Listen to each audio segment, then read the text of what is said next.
Everyone, welcome back to my YouTube channel. दोस्तों, कैसे हैं आप सब? उम्मीद करती हूँ बहुत बढ़िया होंगे, मजे में होंगे। मैं भी बिल्कुल बढ़िया हूँ।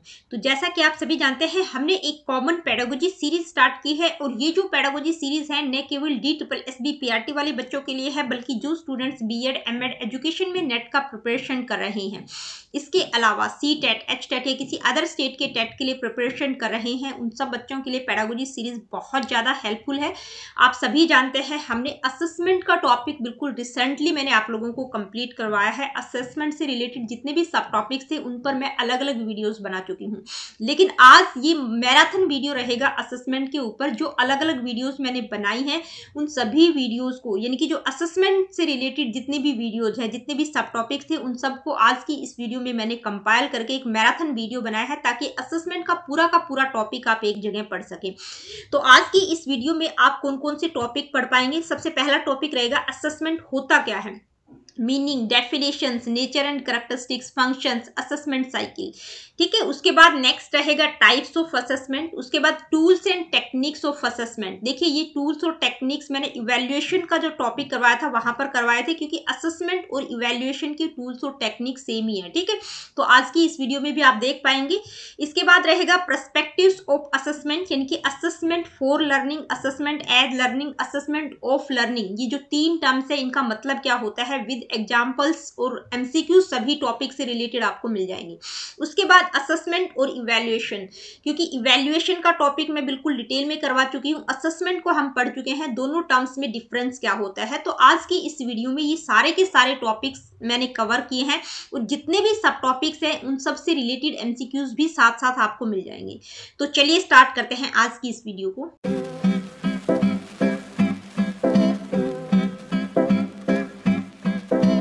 Hello everyone, welcome back to my YouTube channel. दोस्तों, कैसे हैं आप सब? उम्मीद करती हूँ बहुत बढ़िया होंगे, मजे में होंगे। मैं भी बिल्कुल बढ़िया हूँ। तो जैसा कि आप सभी जानते हैं, हमने एक कॉमन पेडागोजी सीरीज स्टार्ट की है और ये जो पेडागोजी सीरीज है न केवल DSSB PRT वाले बच्चों के लिए है, बल्कि जो स्टूडेंट्स BEd MAd एजुकेशन में नेट का प्रिपरेशन कर रहे हैं, इसके अलावा CTET, HTET या किसी अदर स्टेट के टेट के लिए प्रिपरेशन कर रहे हैं, किसी भी टीचिंग एग्जाम, चाहे NVS, KVS या किसी अदर टीचिंग एग्जाम की तैयारी कर रहे हैं, उन सब बच्चों के लिए पेडागोजी सीरीज बहुत ज़्यादा हेल्पफुल है। और आज की इस वीडियो में हम असेसमेंट का टॉपिक स्टार्ट करेंगे।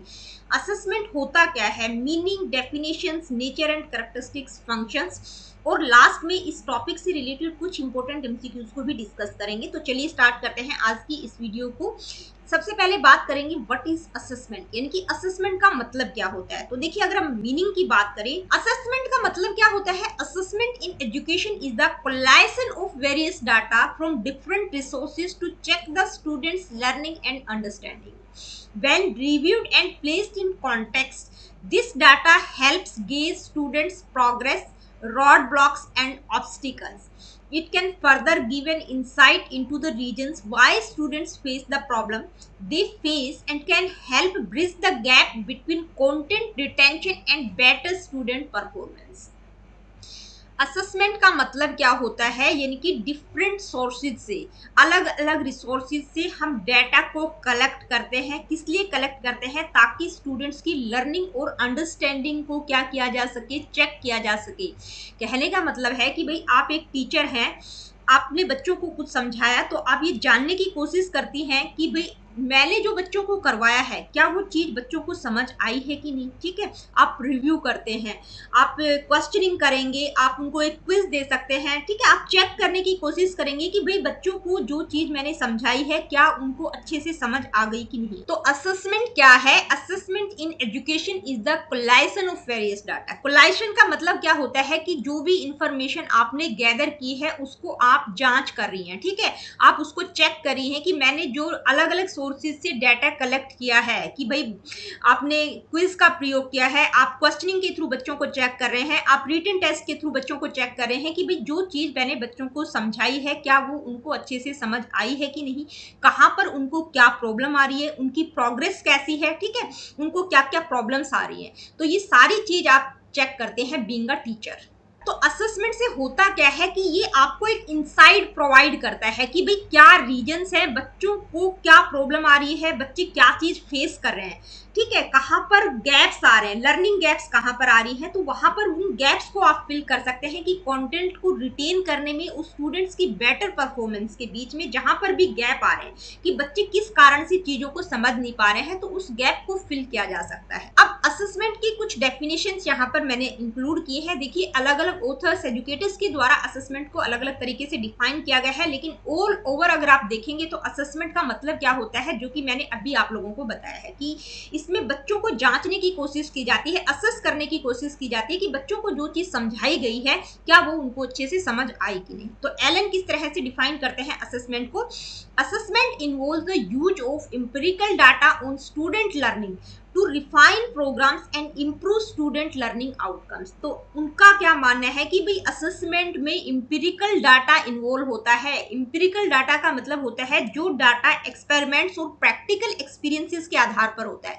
प्रैक्टिकल डाटा इन्वॉल्व होता है ताकि बच्चों की लर्निंग को जांचा जा सके और उसके आधार पर जो भी आउटकम्स आएंगे, ठीक है, उसके आधार पर जो भी प्रोग्राम है उसको रिफाइन किया जा सकता है, स्टूडेंट्स की लर्निंग आउटकम को बेहतर किया जा सकता है, इंप्रूव किया जा सकता है। यानी कि जो भी डाटा कलेक्ट किया है उसके आधार पर बच्चों की लर्निंग के बारे में पता चल जाता है और उसके आधार पर प्रोग्राम और स्टूडेंट लर्निंग आउटकम्स को बेहतर किया जा सकता है। यानी कि बच्चे कहाँ पर उनको क्या प्रॉब्लम हो रही है उसके बारे में पता चल जाएगा, तो उनके जो भी लर्निंग आउटकम्स रहेंगे उनको बेहतर कर सकते हैं। अब ह्यूबा और फ्रीड ने किस तरह से असेसमेंट को डिफाइन किया है, यानी कि उन्होंने क्या डेफिनेशन दी है, assessment is the process of gathering and discussing information from multiple and diverse sources to develop a deep understanding of what students know, understand and can do with their knowledge as a result of their educational experiences. उनका मानना है कि भाई assessment एक ऐसा process है जिसमें information को गैदर और डिस्कस किया जाता है। कौन सी इंफॉर्मेशन, जो कि डिफरेंट मल्टीपल डाइवर्स सोर्सेज से कलेक्ट की जाती है। मल्टीपल डाइवर्स सोर्सेज यहाँ पर क्या क्या हो सकते हैं कि भाई टीचर टेस्ट के द्वारा, ऑब्जर्वेशन के द्वारा, क्विज के द्वारा, रिटन टेस्ट, असाइनमेंट के द्वारा, ओरल टेस्ट के द्वारा बच्चों को असेस करती है, ठीक है। यानी कि अलग अलग सोर्सेज से, मल्टीपल सोर्सेज, डाइवर्स सोर्सेज से इंफॉर्मेशन को गैदर किया जाता है। अब जो भी डाटा होता है, जो भी इंफॉर्मेशन होती है उसको डिस्कस किया जाता है ताकि स्टूडेंट्स की अंडरस्टैंडिंग के बारे में एक डीप नॉलेज क्रिएट की जा सके, उनके बारे में पता चल सके कि भाई स्टूडेंट्स क्या जानते हैं, उनको कितना समझ आया है और आगे उनकी नॉलेज को किस तरह से एक्सटेंड किया जा सकता है जो भी एजुकेशनल एक्सपीरियंसेस हैं उनके आधार पर। तो असेसमेंट क्या है, the process culminates when assessment results are used to improve future learning. यानी कि ये एक ऐसा प्रोसेस है जो कल्मिनेट का मतलब जो जांच करता है, जिसके आधार पर एक फाइनल रिजल्ट पर पहुंचा जा सकता है कि भाई आगे जो फ्यूचर लर्निंग है, बच्चों की आगे की लर्निंग को किस तरह से बेहतर किया जा सकता है, इंप्रूव किया जा सकता है। यानी कि जो भी डाटा मल्टीपल सोर्सेज के द्वारा इकट्ठा किया गया है उसके आधार पर पता लगाया जा सकता है कि भी बच्चे कितना जानते हैं, कितनी उनको समझ है और एजुकेशनल एक्सपीरियंस जो भी उनको है उसके आधार पर किस तरह से उनकी लर्निंग को बेहतर किया जा सकता है। तो देखिए, साधारण शब्दों में अगर हम बात करें तो असेसमेंट का मतलब यही है। डिफरेंट डेफिनेशंस आपको मिल जाएंगी, लेकिन ऑल ओवर अगर आप देखेंगे तो असेसमेंट का मतलब ये है कि भाई बच्चों की नॉलेज को चेक करना है कि बच्चों ने क्या सीखा है। टीचर के द्वारा जो भी सिखाया गया है उसको वो जांच करने की कोशिश करती है कि मैंने जो कुछ बच्चों को सिखाया है क्या वो उनको समझ आया कि नहीं, ठीक है। आई होप असेसमेंट होता क्या है आप लोगों को समझ आ गया होगा। आगे बढ़ते हैं, अब हम बात करेंगे nature and characteristics of assessment, यानी कि क्या क्या विशेषताएं हो सकती हैं या इसकी प्रकृति क्या होगी। इंटीग्रेटेड इनटू लर्निंग, यानी कि जो असेसमेंट है वो किसके साथ एम्बेडेड होता है, लर्निंग प्रोसेस के साथ जुड़ा हुआ होता है, क्लोजली लिंक्ड होता है करिकुलम और इंस्ट्रक्शंस के साथ। क्योंकि जब हम लर्निंग की बात करते हैं तो उसमें करिकुलम इंस्ट्रक्शंस आ जाते हैं, ठीक है, कि बच्चों को जो पढ़ाया जाता है तो करिकुलम और इंस्ट्रक्शंस उसमें इंक्लूड होती है। तो किसके साथ इंटीग्रेट होता है, लर्निंग से जुड़ा हुआ होता है। तो ये किस चीज के बारे में इन्फॉर्म करता है, instructions guide student progression and tracks achievement. भाई जो भी इंस्ट्रक्शंस बच्चों को दी जा रही है उसके बारे में हमें पता चलता है, बच्चों की प्रोग्रेस के बारे में गाइड करता है और उनकी जो अचीवमेंट है उसको ट्रैक किया जा सकता है। तो किसके साथ जुड़ा हुआ है, इंटीग्रेटेड इनटू लर्निंग। नेक्स्ट है कॉन्टिन्यूस मॉनिटरिंग, देखिए लगातार आप मॉनिटर कर सकते हैं। असेसमेंट एक ऐसा प्रोसेस होता है जो कि ऑनगोइंग होता है, यानी कि क्लास में टीचर बच्चों को लगातार ऑब्जर्व कर रही होती है, तो टीचर को तो पता चल ही जाता है कि भी बच्चा कहाँ पर वीक है, कहाँ पर इंप्रूवमेंट की आवश्यकता है। साथ में बच्चा भी अपने लर्निंग प्रोसेस को मॉनिटर कर सकता है। तो ये क्या है, कॉन्टिन्यूस मॉनिटरिंग इसमें की जा सकती है। नेक्स्ट पॉइंट क्या हो सकता है, मेजर्स प्रोग्रेस, यानी कि प्रोग्रेस को मेजर करता है। It offers students a way to understand their progress as learners and track their progress towards educational goals, यानी कि जो स्टूडेंट्स हैं वो एज अ लर्नर अपनी ग्रोथ को समझ सकते हैं कि कहाँ पर उनकी कमियां रह गई, कहाँ पर उनको अच्छा करने की आवश्यकता है, और एजुकेशनल गोल्स के संदर्भ में वो अपनी प्रोग्रेस को भी ट्रैक कर सकते हैं कि जो भी एजुकेशनल गोल्स और ऑब्जेक्टिव्स हैं वहां पर मेरी प्रोग्रेस क्या चल रही है। ठीक है, अपनी प्रोग्रेस को ट्रैक कर सकते हैं। Next point, close observation. Assessment allows for close observation of students during the learning process, providing valuable insights into how they engage with the material. यानी कि असेसमेंट एक ऐसा प्रोसेस है जहां पर एक टीचर बच्चों को क्लोजली ऑब्जर्व करती है। भाई डेली बच्चे स्कूल में आ रहे हैं तो उनके लर्निंग प्रोसेस के बारे में उनको पता चल जाता है, उसके आधार पर वो valuable insights, valuable suggestions teacher बच्चों को प्रोवाइड कर सकती है कि कहां पर क्या इंप्रूवमेंट करने की आवश्यकता है। नेक्स्ट, फ्रीक्वेंट फीडबैक, देखिए एक ऐसा प्रोसेस है जो अपॉर्चुनिटीज प्रोवाइड करता है टीचर्स के लिए भी, स्टूडेंट्स के लिए भी, कि आपको फ्रीक्वेंटली फीडबैक यहाँ पर मिल जाता है कि डिफरेंट सोर्सेज के द्वारा टीचर जब डाटा कलेक्ट करती है, बच्चों को ऑब्जर्व करती है, क्वेश्चनिंग के थ्रू, क्विज के थ्रू, रिटन असाइनमेंट के थ्रू, जो भी डाटा कलेक्ट करती है, बच्चों को असेस करती है, तो उसके आधार पर उनको पता चल जाता है कि भी बच्चे किस तरह से रिस्पॉन्ड कर रहे हैं, कौन से टीचिंग मेथड का प्रयोग किया जाना चाहिए और किस टीचिंग मेथड से वो अच्छे से सीख रहे हैं।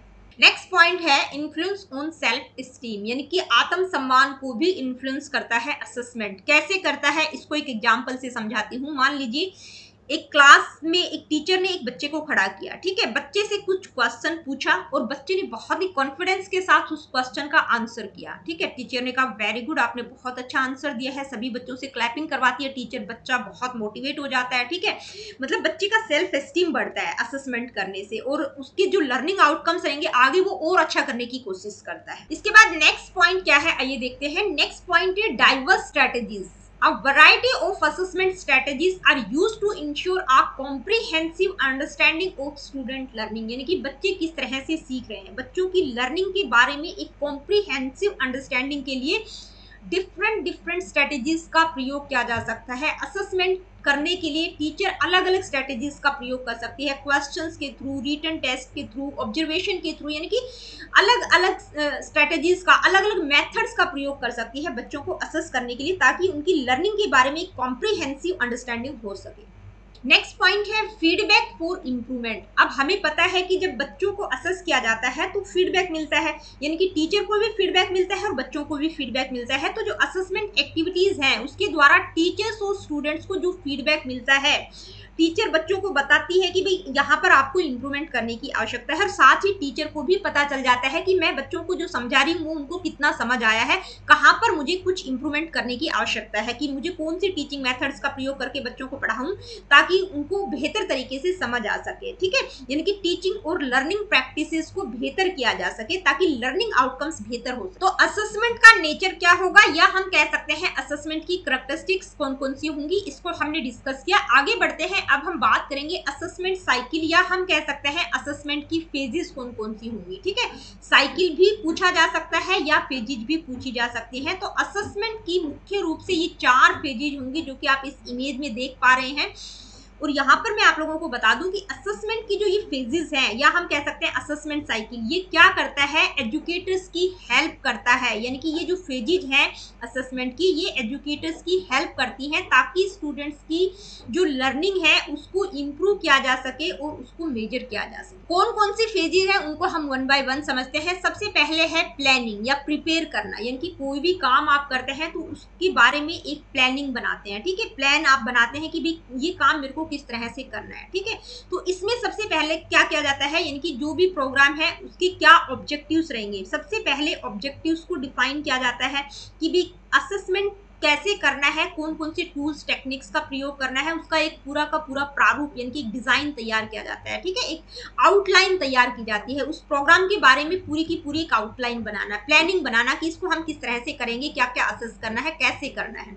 इसके बाद जो सेकंड फेज है वो क्या है, कलेक्ट, एनालाइज एंड शेयर। अब जो सेकंड स्टेज है उसमें क्या है कि सबसे पहले स्टूडेंट्स की परफॉर्मेंस के बारे में डाटा कलेक्ट किया जाता है, ठीक है। अब डाटा कलेक्ट करने के लिए एक टीचर क्या करती है, अलग अलग मेथड, डाइवर्स मेथड्स के द्वारा, यानी कि अलग अलग विधियों के द्वारा डाटा कलेक्ट कर सकती है। मल्टीपल सोर्सेज हो सकते हैं, टेस्ट के through, written test, oral test, quiz के थ्रू, असाइनमेंट के थ्रू, यानी कि अलग अलग ऑब्जर्वेशन के थ्रू, डिफरेंट डिफरेंट सोर्सेज से वो डाटा कलेक्ट करती है। उसके आधार पर जो भी डाटा आता है उसको एनालाइज किया जाता है कि भाई ये जो डाटा आया है उसको एनालाइज किया जाता है। इसके लिए डिफरेंट टूल्स और टेक्निक्स का प्रयोग किया जा सकता है डाटा को एनालाइज करने के लिए। उसके बाद शेयर किया जाता है। क्या शेयर किया जाता है, फीडबैक क्या रहेगा, ठीक है, जो भी फीडबैक रहेगा उसको शेयर किया जाता है। इसके बाद जो थर्ड फेज है वो क्या है, इम्प्रूव, यानी कि जो भी डाटा कलेक्ट किया, एनालाइज किया, उसके बाद जो भी फीडबैक आया उसके आधार पर इम्प्रूवमेंट किया जाता है। यानी कि भाई टीचर्स किस तरह से बच्चों को और बेहतर तरीके से समझा सकती है, कौन कौन सी टूल्स और टेक्निक्स रहेंगी, कौन कौन सी स्ट्रेटेजीज का प्रयोग किया जा सकता है, कौन कौन से टारगेटेड इंटरवेंशंस रहेंगे, किस तरह से करिकुलम को रिफाइन किया जा सकता है ताकि बच्चे बेहतर तरीके से सीख सके, लर्निंग को बेहतर किया जा सके, इंप्रूव किया जा सके। इसके बाद जो नेक्स्ट फेज है वो क्या है, रिफ्लेक्ट, यानी कि रिफ्लेक्शन डाला जाता है। Use what you learn to revise teaching और करिकुलम मटेरियल, यानी कि रिफ्लेक्शन का मतलब चेक किया जाता है कि जो भी टीचिंग मटेरियल, जो भी करिकुलम यूज किया गया है क्या वो सही है कि नहीं है, उसको कहीं रिवाइज करने की आवश्यकता तो नहीं है। तो रिफ्लेक्शन फेज में क्या होता है, यानी कि असेसमेंट का जो प्रोसेस है उसकी ऑल ओवर इफेक्टिवनेस क्या रहेगी उसको जानने की कोशिश की जाती है, ठीक है। यानी कि बच्चों का लर्निंग प्रोसेस क्या है, कहाँ पर क्या प्रॉब्लम है, मतलब ऑल ओवर इफेक्टिवनेस को जानने की कोशिश की जाती है। तो ये असेसमेंट का एक पूरा का पूरा प्रोसेस या साइकिल कह सकते हैं या फेजेस भी हम कह सकते हैं। आगे बढ़ते हैं, अब हम बात करेंगे असेसमेंट की फंक्शंस की, ठीक है, यानी कि कौन कौन से कार्य हैं असेसमेंट के, क्या क्या कार्य करता है असेसमेंट की, फंक्शंस क्या क्या हो सकते हैं। तो क्या करता है असेसमेंट, मॉनिटरिंग प्रोग्रेस, यानी कि जो भी प्रोग्रेस है उसको मॉनिटर करता है, continuously track student learning and development, providing insights into how well students are progressing towards their educational goals, यानी कि बच्चों की जो भी प्रोग्रेस है उसको ट्रैक करता है एजुकेशनल गोल्स के संदर्भ में कि वो क्या सीख रहे हैं, कहाँ पर इंप्रूवमेंट की आवश्यकता है, उनकी प्रोग्रेस को मॉनिटर करता है। नेक्स्ट है डिसीजन मेकिंग। देखिए असेसमेंट क्या करता है, डिसीजन मेकिंग में हेल्प करता है। बच्चों को जब असेस किया जाता है तो उसके आधार पर टीचर्स, एडमिनिस्ट्रेटर्स और जो पॉलिसी मेकर्स हैं उनको डिसीजन लेने में हेल्प करता है कि भाई कहाँ पर क्या कमी है, यानी कि करिकुलम को रिफाइन करने की आवश्यकता तो नहीं है, इंस्ट्रक्शंस या रिसोर्सेज की कमी है, तो उसके बारे में वो डिसीजंस ले सकते हैं, यानी कि डिसीजन मेकिंग में हेल्प करता है। नेक्स्ट है स्क्रीनिंग। स्क्रीनिंग का मतलब आइडेंटिफाई करने में हेल्प करता है कि भाई स्टूडेंट्स को कहीं कोई एडिशनल सपोर्ट की आवश्यकता तो नहीं है, ठीक है, एकेडमिकली उनको कोई एडिशनल सपोर्ट की आवश्यकता है तो वो आइडेंटिफाई करता है स्टूडेंट्स को, असेसमेंट के थ्रू टीचर को पता चल जाता है, ठीक है। नेक्स्ट है डायग्नोस्टिक प्रोसेस। डायग्नोस्टिक प्रोसेस में हेल्प करता है, यानी कि स्टूडेंट्स को डायग्नोज किया जा सकता है कि भाई बच्चों की जो भी लर्निंग डिफिकल्टीज हैं, जो भी लर्निंग गैप्स हैं, उनको आइडेंटिफाई किया जा सकता है और उसके आधार पर टारगेटेड इंटरवेंशंस प्रोवाइड किए जा सकते हैं, जहां भी जिस भी स्पेसिफिक एरिया में उनको कमी हो रही है, इंप्रूवमेंट की आवश्यकता है, वो इंप्रूव कर सकते हैं, ठीक है। तो बच्चों को डायग्नोज करने में हेल्प करता है। नेक्स्ट है प्लेसमेंट इन रिमेडियल कोर्सेज, यानी कि रिमेडियल कोर्सेज में उनकी प्लेसमेंट की जा सकती है। कहने का मतलब ये है कि बच्चों की परफॉर्मेंस और नीड्स के अकॉर्डिंग उनको कोर्सेज प्रोवाइड किए जा सकते हैं। भाई कोई बच्चा बहुत अच्छा है तो उनके लिए दूसरे कोर्सेज होते हैं, जो बच्चे को एडिशनल सपोर्ट की आवश्यकता है, कोई आवश्यकता है, कोई हेल्प की आवश्यकता है, तो उनके लिए दूसरे कोर्सेज होते हैं, ठीक है। तो उनको अलग अलग डिवाइड किया जा सकता है। इसके बाद नेक्स्ट पॉइंट क्या है, आइए देखते हैं, इंस्ट्रक्शनल प्लानिंग, यानी कि इंस्ट्रक्शनल प्लानिंग की जा सकती है असेसमेंट के आधार पर। यानी कि टीचर क्या करती है, जब बच्चों को असेस करती है तो उसके आधार पर वो किस तरह से अनुदेशन प्रोवाइड करेंगी, किस तरह से उनको इंस्ट्रक्शन देना है, उनको पता चल जाता है कि भाई बच्चे को कितना पता है और कितना और उसको सिखाने की आवश्यकता है, तो उसी के अकॉर्डिंग वो प्लानिंग कर सकते हैं। नेक्स्ट है इवैल्यूएशन ऑफ इंस्ट्रक्शनल प्रोग्राम्स, यानी कि जो भी इंस्ट्रक्शनल स्ट्रेटेजीज, जो भी इंस्ट्रक्शनल प्रोग्राम्स है, उनके लिए एक बेस प्रोवाइड करता है ताकि उसकी इफेक्टिवनेस को असेस किया जा सके। और जब भी इवैल्यूएट किया जाता है इंस्ट्रक्शनल प्रोग्राम को, तो उसके आधार पर जो भी नेसेसरी मॉडिफिकेशन है कि भी कहाँ पर मॉडिफिकेशन करने की आवश्यकता है तो मॉडिफाई किया जा सकता है ऑल ओवर प्रोग्राम को। ठीक है, इंस्ट्रक्शनल प्रोग्राम को इवैल्यूएशन के आधार पर मॉडिफाई किया जा सकता है। नेक्स्ट पॉइंट क्या है, फीडबैक, यानी कि असेसमेंट के द्वारा क्या किया जा सकता है, बच्चों को फीडबैक प्रोवाइड किया जा सकता है। न केवल बच्चों बल्कि टीचर्स को भी फीडबैक मिल जाता है, ठीक है, कि कहाँ पर उनको इंप्रूवमेंट करने की आवश्यकता है। Offer students valuable feedback on their learning allowing them to understand their progress and areas for improvement, यानी कि इससे बच्चों को पता चल जाता है कि उनकी प्रोग्रेस क्या हो रही है और कहाँ पर उनको इंप्रूवमेंट करने की आवश्यकता है। नेक्स्ट क्या है, मोटिवेशन, यानी कि असेसमेंट के द्वारा बच्चों को मोटिवेट किया जा सकता है, इंकरेज किया जा सकता है कि उनको उनकी लर्निंग प्रोग्रेस को दिखा कर कि कहाँ पर उन्होंने सक्सेस पाई है, कहाँ पर उन्होंने बहुत अच्छा किया है। ठीक है, उससे क्या होता है, बच्चा इंकरेज होता है, उसका आत्मसम्मान भी बढ़ता है और वो मोटिवेट भी होता है कि मैंने इस फील्ड में बहुत अच्छा काम किया। तो बच्चा क्या होता है, मोटिवेट होता है। इससे क्या होता है कि बच्चों का जो ग्रोथ माइंडसेट है उसको फोस्टर किया जा सकता है। तो असेसमेंट के फंक्शंस क्या क्या हो सकते हैं इसको हमने डिस्कस किया। अब हम इस टॉपिक से रिलेटेड कुछ इंपोर्टेंट एमसीक्यूज को डिस्कस करेंगे। Let me see what is the first question, which of the following best defines the purpose of assessment in education, यानी कि इनमें से कौन सी स्टेटमेंट बहुत अच्छे से ये डिफाइन करती है कि भाई एजुकेशन में असेसमेंट का क्या पर्पज है। ठीक है, क्या पर्पज है असेसमेंट का।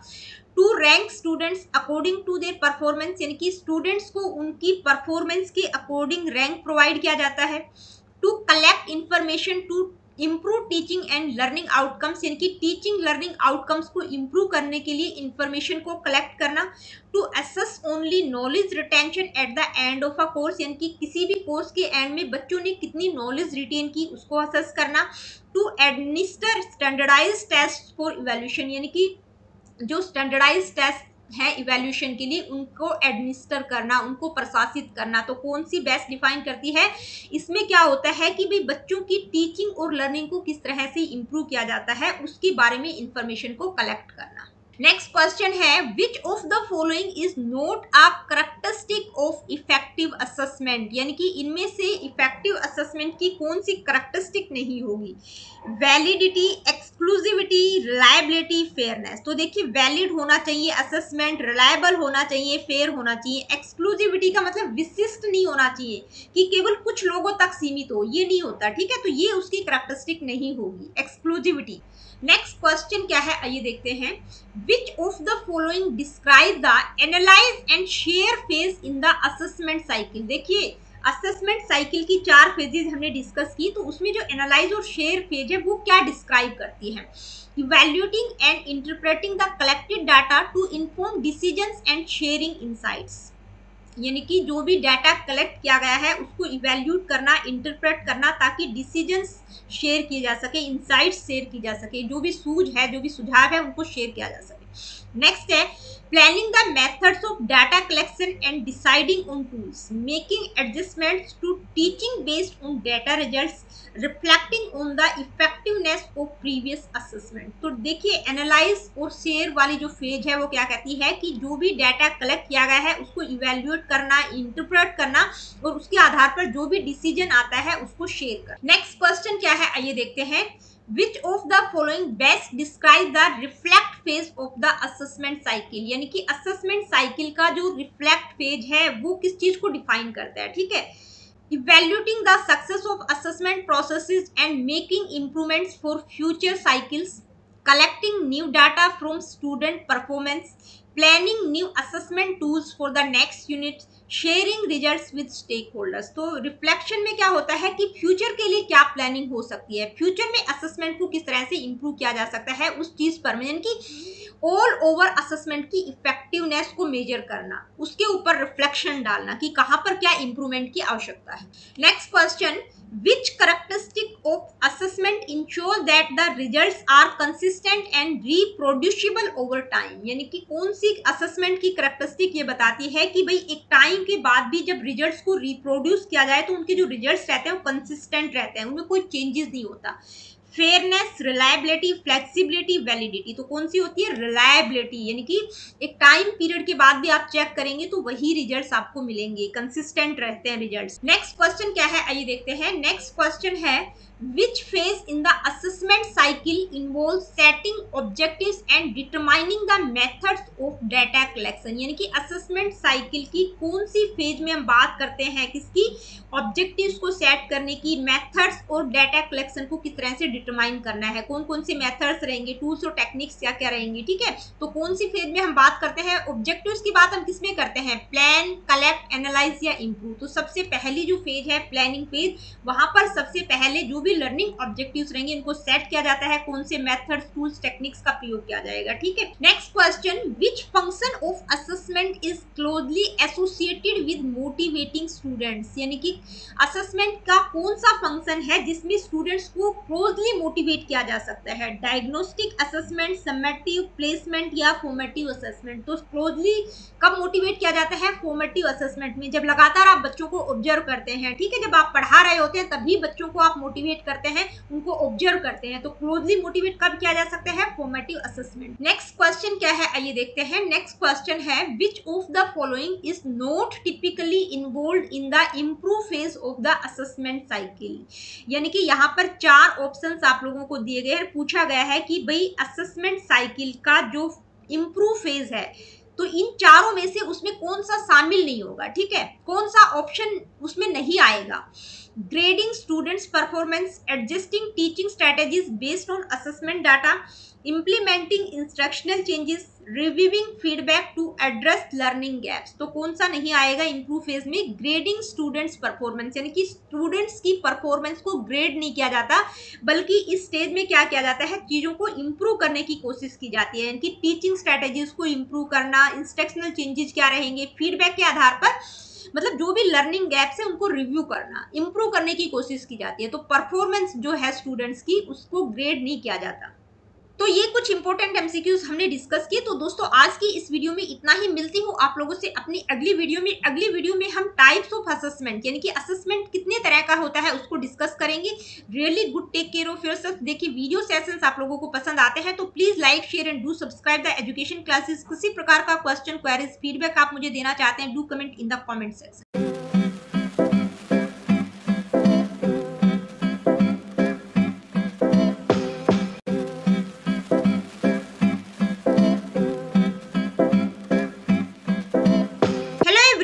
Welcome back to my YouTube channel. दोस्तों कैसे हैं आप सब, उम्मीद करती हूँ बहुत बढ़िया होंगे, मजे में होंगे। मैं भी बिल्कुल बढ़िया हूँ। तो जैसा कि आप सभी जानते हैं हमने एक कॉमन पेडागोजी सीरीज स्टार्ट की है और ये जो पेडागोजी सीरीज है न केवल DSSB PRT वाले बच्चों के लिए है, बल्कि जो स्टूडेंट्स BEd MAd एजुकेशन में नेट का प्रिपरेशन कर रहे हैं, इसके अलावा CTET, HTET, किसी अदर स्टेट के टेट के लिए प्रिपरेशन कर रहे हैं, किसी भी टीचिंग एग्जाम चाहे NVS, KVS या किसी अदर टीचिंग एग्जाम की तैयारी कर रहे हैं, उन सब बच्चों के लिए पेडागोजी सीरीज बहुत ज़्यादा हेल्पफुल है।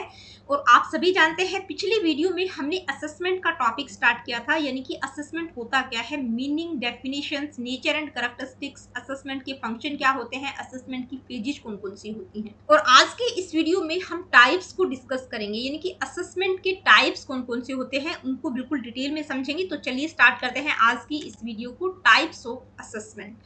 देखिए असेसमेंट के टाइप्स की अगर मैं बात करूं तो असेसमेंट के मुख्य रूप से ये 4 टाइप्स होते हैं। कौन कौन से, placement assessment, formative assessment, summative assessment और डायग्नोस्टिक असेसमेंट। तो आज की इस वीडियो में हम असेसमेंट के ये जो 4 टाइप्स हैं इनको बिल्कुल डिटेल में समझेंगे, यानी कि ये चारों टाइप्स पहले समझेंगे, इनका मतलब क्या होता है, इनकी फीचर्स कौन कौन से होते हैं, और लास्ट में इस टॉपिक से रिलेटेड कुछ इंपॉर्टेंट एमसीक्यूज को भी डिस्कस करेंगे। तो सबसे पहले हम बात करते हैं प्लेसमेंट असेसमेंट की। तो प्लेसमेंट असेसमेंट का मतलब क्या होता है, placement assessment is design to evaluate learners entry level knowledge, skills and attitudes before instruction begins. देखिए प्लेसमेंट असेसमेंट का मतलब होता है कि भाई कोई भी टीचर जब क्लास में पढ़ाने जाती है तो सबसे पहले वो ये चेक करती है कि भाई मैं जब पढ़ाना स्टार्ट करूं तो उससे पहले उस टीचर को ये पता होना चाहिए कि इस टॉपिक के बारे में, मान लीजिए कोई भी टीचर कोई टॉपिक स्टार्ट करी है तो सबसे पहले वो क्या चेक करती है कि उस टॉपिक को जो मैं पढ़ाने जा रही हूँ उस टॉपिक के बारे में बच्चों का एंट्री लेवल क्या है, यानी कि उस टॉपिक के बारे में बच्चे कितना जानते हैं वो जानना बहुत जरूरी होता है। इसको एक एग्जाम्पल से समझते हैं। मान लीजिए कोई मैथ की टीचर है और उसको एक टॉपिक स्टार्ट करना है रैशनल नंबर्स का, यानी कि टीचर क्या करना चाह रही है, रैशनल नंबर्स क्या होते हैं उसके बारे में बच्चों को पढ़ाएगी। तो सबसे पहले वो ये चेक करेगी कि भाई रैशनल नंबर्स में स्टार्ट करूं उससे पहले नंबर सिस्टम के बारे में बच्चों को क्या क्या पता है। क्या उनको पता है नेचुरल नंबर्स क्या होते हैं, होल नंबर्स क्या होते हैं, इंटीजर्स क्या होते हैं, ठीक है, ये सारी बेसिक नॉलेज है कि नहीं है। क्योंकि अगर वो रैशनल नंबर स्टार्ट कर देगी, बच्चे को पता ही नहीं इंटीजर्स क्या होते हैं, होल नंबर्स क्या होते हैं, तो वो उस टॉपिक को नहीं समझ पाएगा। तो ये क्या होता है, ये प्लेसमेंट असेसमेंट होता है, यानी कि बच्चे का एंट्री लेवल चेक करना इंस्ट्रक्शंस को स्टार्ट करने से पहले, किसी टॉपिक को स्टार्ट करने से पहले बच्चे की प्रीवियस नॉलेज उस टॉपिक के बारे में जांच करना। तो प्लेसमेंट असेसमेंट के फीचर्स क्या क्या होंगे, असेस एंट्री बिहेवियर, यानी कि स्टूडेंट्स का एंट्री बिहेवियर क्या है। कोई भी कोर्स जब स्टार्ट किया जाता है तो उससे पहले उस कोर्स या उस टॉपिक के बारे में बच्चे कितना जानते हैं। नॉलेज असेसमेंट, उनकी नॉलेज को असेस किया जाता है कि भाई बच्चे कितना जानते हैं और कितना उनको जानने की आवश्यकता है उस पर्टिकुलर टॉपिक के बारे में। नेक्स्ट पॉइंट क्या है, learning preferences. It can also evaluate a students learning style और preferences, helping tailor the instruction to their needs.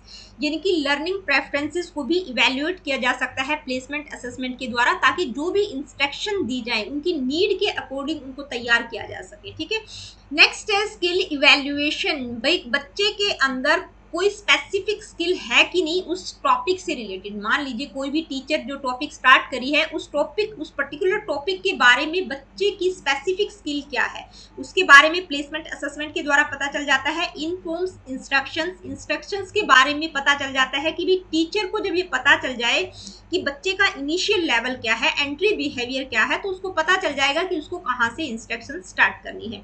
Next है quantifies prior knowledge. Prior knowledge को क्वांटिफाई करता है प्लेसमेंट असेसमेंट, यानी कि इसके द्वारा प्रीवियस नॉलेज का पता चल जाता है। तो टीचर को ये पता चल जाता है कि भाई बच्चे का एग्जिस्टिंग नॉलेज बेस क्या है, कितनी नॉलेज उसको है और कहाँ से उसको इंस्ट्रक्शंस को स्टार्ट करना है। तो प्लेसमेंट असेसमेंट होता क्या है, इसके फीचर्स क्या क्या होंगे हमने डिस्कस किया। अब हम बात करेंगे फॉर्मेटिव असेसमेंट की। तो देखिए फॉर्मेटिव असेसमेंट का मतलब क्या होता है। Formative assessment during the instruction phase होता है। कहने का मतलब है कि भाई जब टीचर बच्चों को पढ़ा रही होती है, साथ साथ वो उनको असेस कर रही होती है, ठीक है, कि बच्चे कहाँ पर क्या गलती कर रहे हैं, बच्चों को ऑनगोइंग फीडबैक वहां पर प्रोवाइड किया जाता है। तो इसका फॉर्मेटिव असेसमेंट का प्राइमरी गोल क्या है, its primary goal is to provide ongoing feedback to both students and teachers about the effectiveness of teaching and learning, helping to improve both। यानी कि एक टीचर जब बच्चों को पढ़ा रही होती है तो साथ साथ उनको असेस करती है। क्लास में आप बच्चों को पढ़ा रहे हैं, बीच बीच में आपने क्वेश्चंस पूछ लिए, ठीक है, आपको पता चल जाता है कौन सा बच्चा कैसा काम कर रहा है।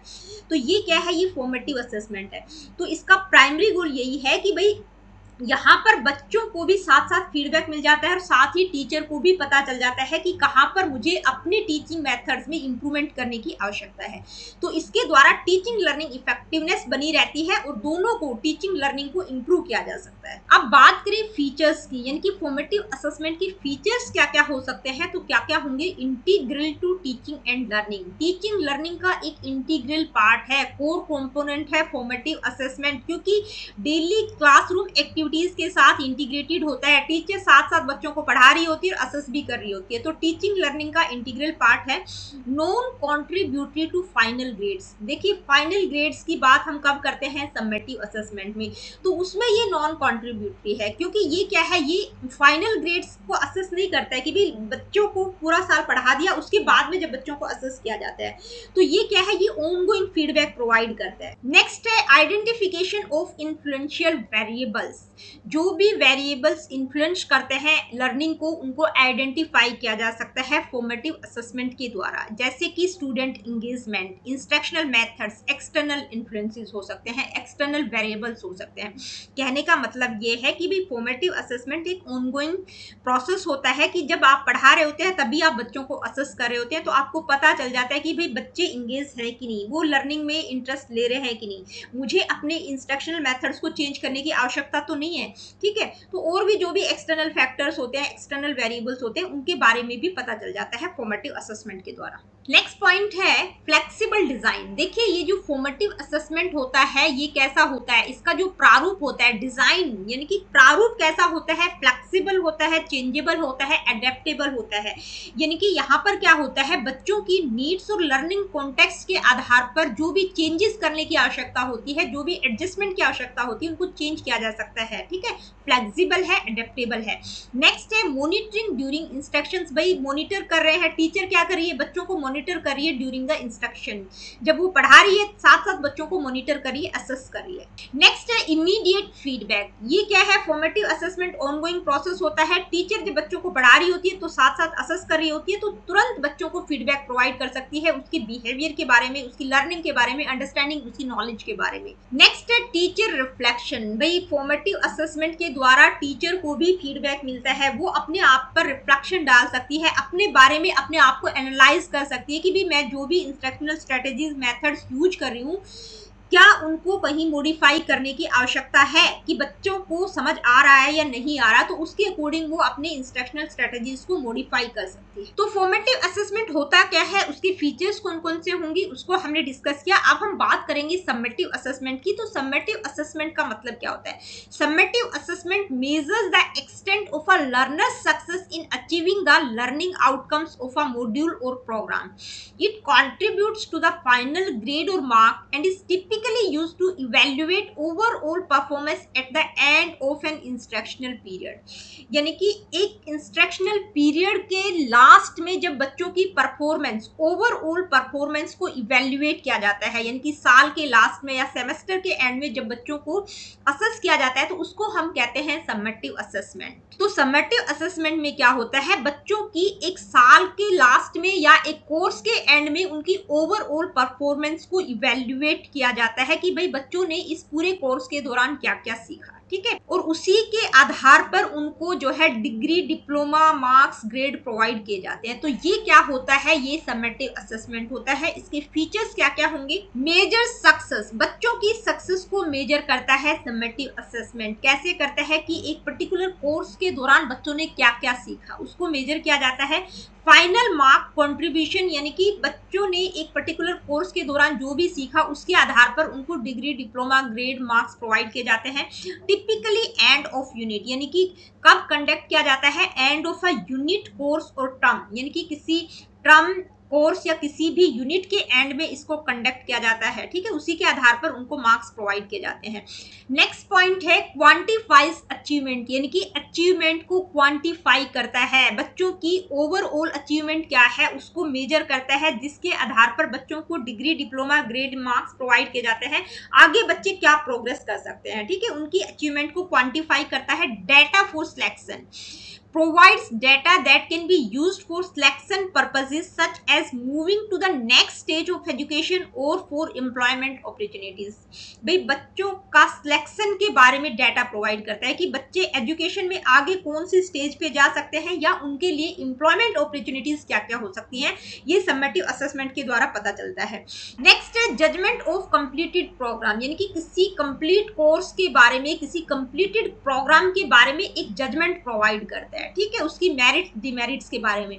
फीडबैक फॉर इंस्ट्रक्शंस, कहने का मतलब ये है कि जो भी एजुकेटर्स हैं उनको इंस्ट्रक्शनल प्रोग्राम कैसा था, उसकी इफेक्टिवनेस के बारे में, उसके सक्सेस एरियाज के बारे में, उसके इंप्रूवमेंट एरियाज क्या क्या रहेंगे उसके बारे में इंस्ट्रक्शन प्रोवाइड करता है, ठीक है। फीडबैक फॉर इंस्ट्रक्शंस, भाई आगे उसमें क्या इंप्रूवमेंट किया जा सकता है उस पर्टिकुलर कोर्स में, उसके बारे में इंस्ट्रक्शन फीडबैक प्रोवाइड करता है एजुकेटर्स को। तो समेटिव असेसमेंट का मतलब क्या होता है, उसके फीचर्स क्या क्या होते हैं उसको हमने डिस्कस किया। अब हम बात करेंगे डायग्नोस्टिक असेसमेंट क्या होता है। डायग्नोस्टिक असेसमेंट का मतलब क्या होता है?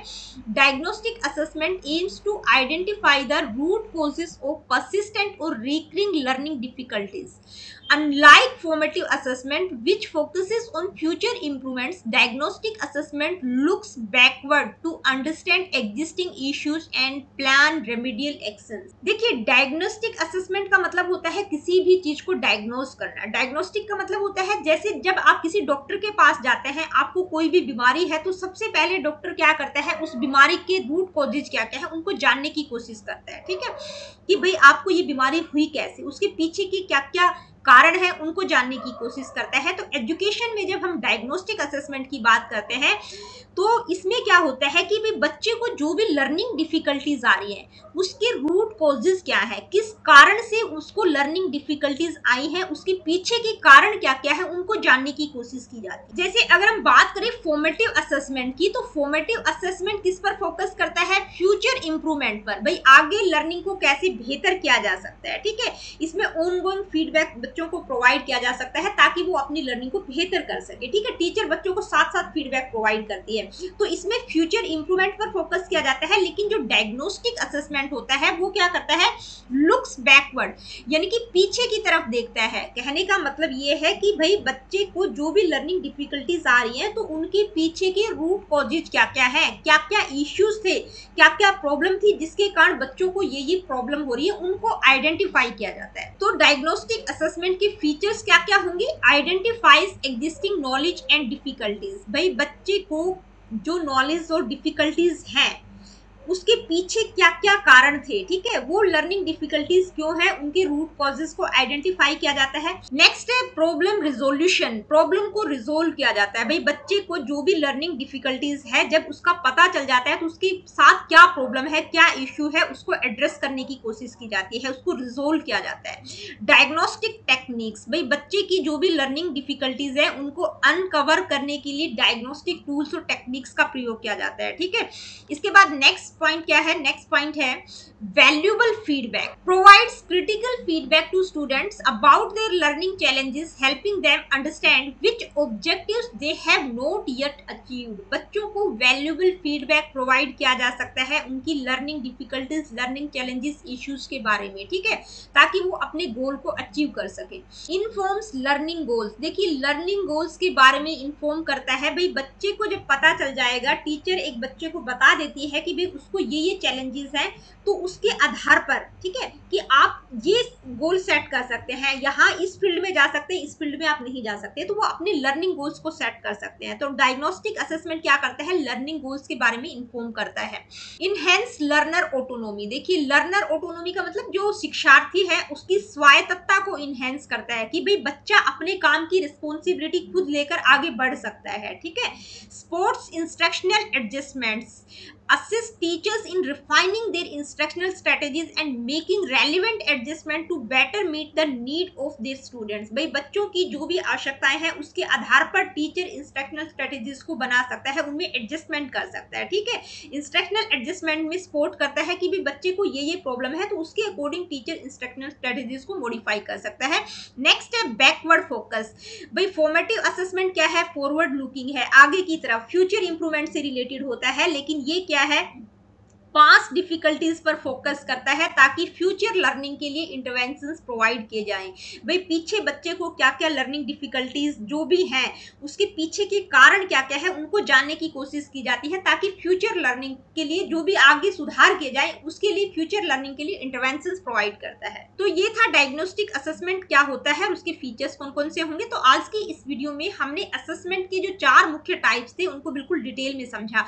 अब इस टॉपिक से रिलेटेड कुछ क्वेश्चन को हम डिस्कस करेंगे। Let me see what is the first question, which of the following is a key distinction between formative and summative assessment। भाई formative और summative assessment में क्या डिफरेंस होता है। तो क्वेश्चंस करने से पहले हमने टॉपिक किया है तो आपको पता ही है कि भाई formative assessment में कॉन्टिन्यूस फीडबैक प्रोवाइड किया जाता है, जो summative assessment होता है वो साल के लास्ट में किया जाता है। ठीक है, next question, which of the following is the primary purpose of placement assessment। भाई इनमें से प्लेसमेंट असेसमेंट का प्राइमरी पर्पज क्या होगा, to determine students performance after instruction, to identify students learning difficulties during instruction, to assess a student's prior knowledge and readiness for a course, to evaluate the effectiveness of teaching method। तो क्या होगा, यानी कि placement assessment का primary purpose क्या है कि भाई कोई भी कोर्स जब टीचर स्टार्ट करती है, कोई भी इंस्ट्रक्शन स्टार्ट करती है, तो उससे पहले वो उस टॉपिक के बारे में बच्चों की प्रीवियस नॉलेज क्या है उसको चेक करती है कि क्या वो उस कोर्स के लिए तैयार है कि नहीं है। आगे बढ़ते हैं, नेक्स्ट क्वेश्चन क्या है, आइए देखते हैं। What distinguish diagnostic assessment from formative assessment, यानी कि डायग्नोस्टिक असेसमेंट और फॉर्मेटिव असेसमेंट किस तरह से एक दूसरे से भिन्न है, अलग है। Diagnostic assessment is used after instruction, Formative assessment is used for grading. Diagnostic assessment looks backward to identify learning difficulties, while formative focuses on improving ongoing instruction. Formative assessment uses observational methods while diagnostic does not. तो क्या होगा भाई, formative assessment क्या है, forward looking है, आगे की तरफ देखता है, फ्यूचर इंप्रूवमेंट से रिलेटेड है, लेकिन जो डायग्नोस्टिक असेसमेंट है वो बैक में जाता है, बच्चों की लर्निंग डिफिकल्टीज की रूट कॉजेज क्या है उनको आइडेंटिफाई करता है। नेक्स्ट क्वेश्चन क्या है, आइए देखते हैं। नेक्स्ट क्वेश्चन है, which of the following best describe summative assessment, यानी कि समेटिव असेसमेंट को कौन बहुत अच्छे से डिस्क्राइब करता है, इनमें से कौन सी स्टेटमेंट सही है। It provides feedback for future instruction. It focuses on identifying students' misconception during learning. It measures the overall achievement at the end of a course or unit. It helps monitor students' progress continuously. तो देखिए summative assessment क्या होता है, it measures the overall achievement at the end of a course or unit. ठीक है। Next question है, formative assessment is typically used for which of the following purposes, यानी कि इनमें से जो फॉर्मेटिव असेसमेंट है उसका पर्पज पूछा गया है, क्या पर्पज है। Grading student performance at the end of the term, तो ये क्या है, ये समेटिव असेसमेंट है, ठीक है। Selecting students for specialized programs, providing ongoing feedback to students and teachers to improve learning, comparing students performance across institutions. तो formative assessment just अभी हमने किया है, क्या करता है, ongoing feedback provide करता है टीचर्स और लर्निंग को, ताकि लर्निंग को बेहतर किया जाए। नेक्स्ट क्वेश्चन क्या है, आइए देखते हैं। Which of the following is not a characteristic of summative assessment, यानी कि इनमें से summative assessment की एक करेक्टरिस्टिक नहीं है, तो जो नहीं वाली है वो आपको बतानी है, ठीक है। 3 करेक्टरिस्टिक दी गई है लेकिन एक गलत है, तो कौन सी नहीं होगी वो आपको बताना है। It occurs during instruction to provide real time feedback, it provides data for grading or certification purposes, it is conducted at the end of a unit, course or program, it helps in determining whether learning objectives have been met। तो कौन सी होगी, it occurs during instruction to provide real time feedback. ये किसकी characteristic है, ये formative assessment की characteristic है, यानी कि जिसमें ऑनगोइंग फीडबैक प्रोवाइड किया जाता है during the instruction phase. Next question है, what is the key focus of diagnostic assessment. भाई डायग्नोस्टिक असेसमेंट का की फोकस क्या है, to evaluate the overall success of a course, to identify and address specific learning difficulties before or during instruction, to monitor learning progress continuously, to determine the final achievement of students। तो diagnostic जो assessment है वो क्या करता है, diagnose करता है कि भाई बच्चे को कोई स्पेसिफिक लर्निंग डिफिकल्टीज तो नहीं है, इंस्ट्रक्शन शुरू करने से पहले उसको क्या क्या लर्निंग डिफिकल्टीज है, उसके पीछे की रूट कॉजेज को पता करने की कोशिश की जाती है। नेक्स्ट क्वेश्चन क्या है, आइए देखते हैं। विच of the following is a feature of placement assessment, यानी कि इनमें से प्लेसमेंट असेसमेंट का फीचर पूछा गया है। It occurs before instruction to evaluate prior knowledge and skills, it is conducted periodically throughout a course, it is used to identify specific areas for remedial instruction after a course, it focuses on providing feedback for improvement during learning। तो placement assessment का एक feature क्या होगा, it occurs before instruction to evaluate prior knowledge and skills. भाई जो भी instruction teacher provide करेगी उससे पहले उस टॉपिक के बारे में बच्चों को क्या नॉलेज है, उनकी प्रीवियस नॉलेज को चेक करती है। Next question, in formative assessment the role of feedback is primarily to. देखिए फॉर्मेटिव असेसमेंट में फीडबैक का क्या रोल है, ठीक है। फीडबैक का क्या प्राइमरी यूज होता है, क्या करता है feedback, certify learning achievements, inform students and teachers for instructional adjustments, rank students based on their performance, measure the overall success of the educational programme. तो देखिए फॉर्मेटिव असेसमेंट में फीडबैक का क्या रोल होता है कि ये स्टूडेंट और टीचर्स को इन्फॉर्म करता है इंस्ट्रक्शनल एडजस्टमेंट के बारे में, कि भाई टीचर को पता चल जाता है कि बच्चों को कहाँ पर समझ आ रहा है, कहाँ पर समझ नहीं आ रहा, तो उसके आधार पर वो अपनी इंस्ट्रक्शनल स्ट्रेटेजीज को चेंज कर सकती है, एडजस्ट कर सकती है। आगे बढ़ते हैं। नेक्स्ट क्वेश्चन क्या है, आइए देखते हैं। What differentiate summative assessment from diagnostic assessment. भाई समेटिव और डायग्नोस्टिक असेसमेंट में क्या डिफरेंस है? तो यहाँ पर मैं डायरेक्टली आप लोगों को आंसर बता रही हूँ कि समेटिव असेसमेंट क्या करता है, ओवरऑल अचीवमेंट क्या है उसको असेस करता है, जबकि डायग्नोस्टिक असेसमेंट क्या करता है, बच्चों को जो भी लर्निंग डिफिकल्टीज है उनको आइडेंटिफाई करता है। यहाँ पर सारे के सारे ऑप्शंस मैं नहीं पढ़ रही हूँ क्योंकि हमने अभी जस्ट टॉपिक को डिस्कस किया है। Next question, which of the following is an example of formative assessment, यानी कि इनमें से फॉर्मेटिव असेसमेंट का एग्जाम्पल क्या होगा?